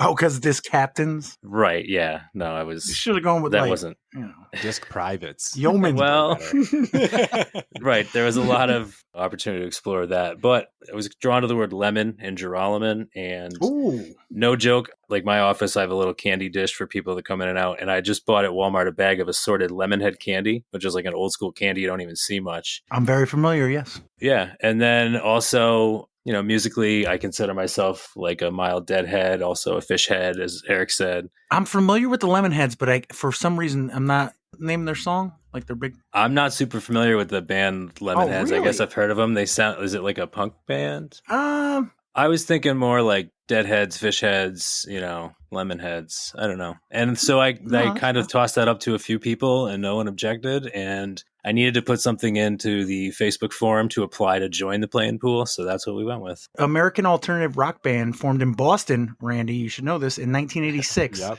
It's a shame about Ray. That's the song. Oh, Evan Dando. I've heard that name. I don't know much about him. But no, it's a shame about Ray. It's like it was probably in like the closing credits to like Clerks, Mallrats, or Chasing Amy. If you ask, Oh, I don't know, that part I made up, but that's what it makes me think of. well, that wasn't on my radar per se, but for better or worse, that's what we're going to be. Do you have anybody named Ray on your team? Not yet. good answer. The Greater Hartford Open A tier is happening this weekend in Connecticut at Wickham Park, and there's a handful of us Albanian area people going out there for it. I don't know who else is playing in it from the area. Yeah, me, Kyle, Jamin. I think Justin Muccelli's playing it. Scrolling through it quickly, I don't really see. Oh, Jay Gorsage. Yeah, I don't really recognize many other names on this list. Nice. So that's this weekend? Yeah, usually it attracts a few big names every year. And MPO doesn't look like, I mean, Dylan Capiccioli, Wyatt Mahoney, Kyle Moriarty, those are all good guys. But I feel like usually there's like a big name touring. Like I saw Colton Montgomery playing there, I think, last year. So this is one that you've been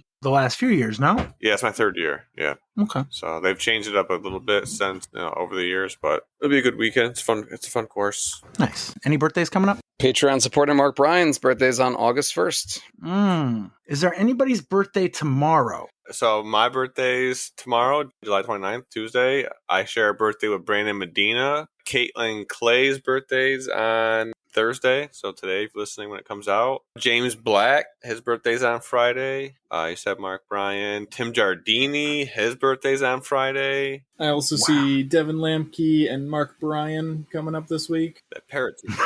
Somebody else say Mark Bryan. We're 3 for 3. Did I copy? Did I say that? I honestly did not hear him say Mark Bryan. I heard Tim Giardini and was like, oh, he went past it. That's okay. Fucking, I'm struggling, man. Happy birthday to all those people. Yes. It lands on Dubs Day? Yeah, I think I ain't doing anything special for it. I'll be there. I'll have a couple beers. That's something special, though. No, not at J-Dubs. Just have a couple beers. Nice. Nothing wrong with that. It's only 34 anyways. Maybe 35 I'll do something big. 34. Ooh. Yeah. And Alex, you're what, later in August? Early August. Yeah. Oh, okay. The 6th. Maybe next week or so that we'll hear about it. Okay. Yeah, next week will be a couple days shy of And it. it's the big 3-0. Yeah. It's a big milestone. Any big plans? Nope. Prepping for running a tournament for your birthday? Yeah, basically. All right. Awesome. Well, thank you, Alex, Randy, Corey, Erich, Jasan, and Evan, and sweet up Hudson Valley. Thanks, Pat. Thanks, Pat. Bye, guys. Thanks, everybody. Bye.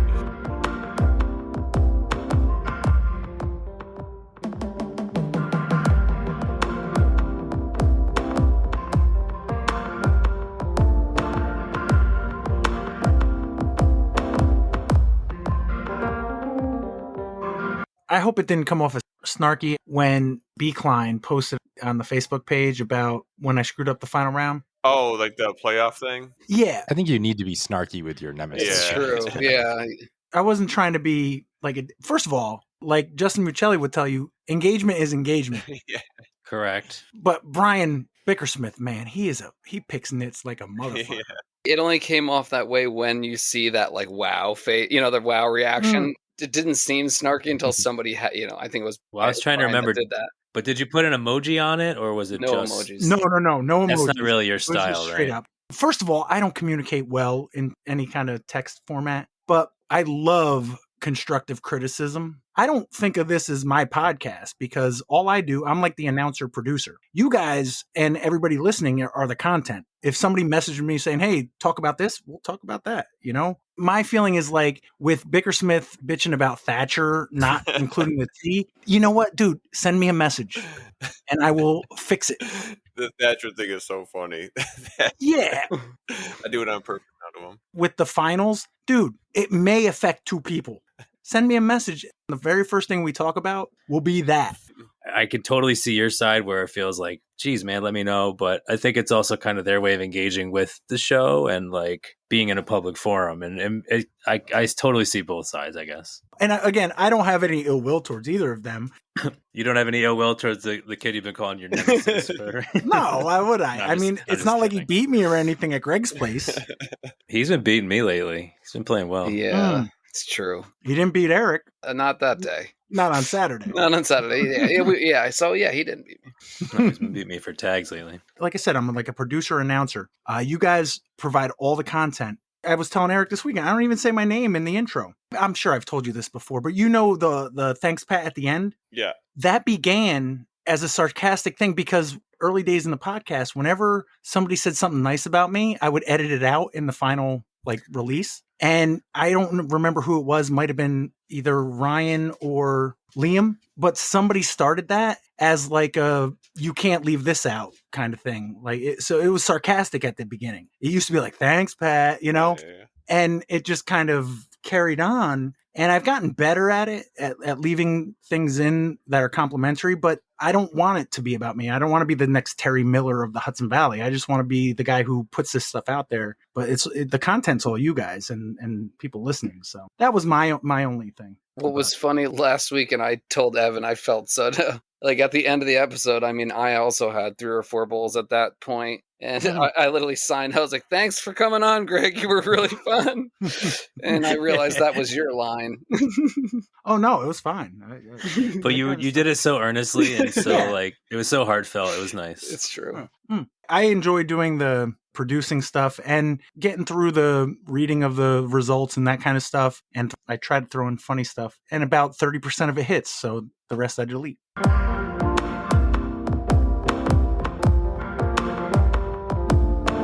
Sorry, but I was actually thought we were waiting on Jason, but he's the one that messaged dinner. I thought that was Erich, and I was like, "Wow, Erich popped on quick." If he's dinner. So no, I was a little confused there, but Jason will be on in a minute, so that's why I hit record. I'm surprised EMP isn't already on. He's going to Prospect Dubs, so he'll be on a bit late. Freaking nerd, dude. Well, yeah. Yeah, they're probably finishing up right about now. Yeah, he said something about a fish concert or something like that. Yeah, he just did a 3-day fish concert at SPAC all weekend. What, did you hear 3 songs? Yeah, I think each night is one long song, actually. Randy, can you do me a favor? It's No. It's always so weird trying to like attach a photo to the event. Like sometimes it doesn't upload it. Can you see what my post looks like on DisCap? Sure. Looks great. No, wait. Can you just describe what it is so I know? It's the Porcupine Springs trophy with the basket next to it. The basket is a little bit cropped out, but that's about it. Okay. Yeah, that's what I'm seeing on my phone too. I'm assuming there's some kind of story to that. Oh, Corey got carried to a win in doubles and was just bragging about it. I'm sure we'll talk about that quite a bit. Nah, probably not. I'll make sure to remind everyone. I knew I knew it. I called it. I was still rooting for you, but I mean, you too, Randy, but.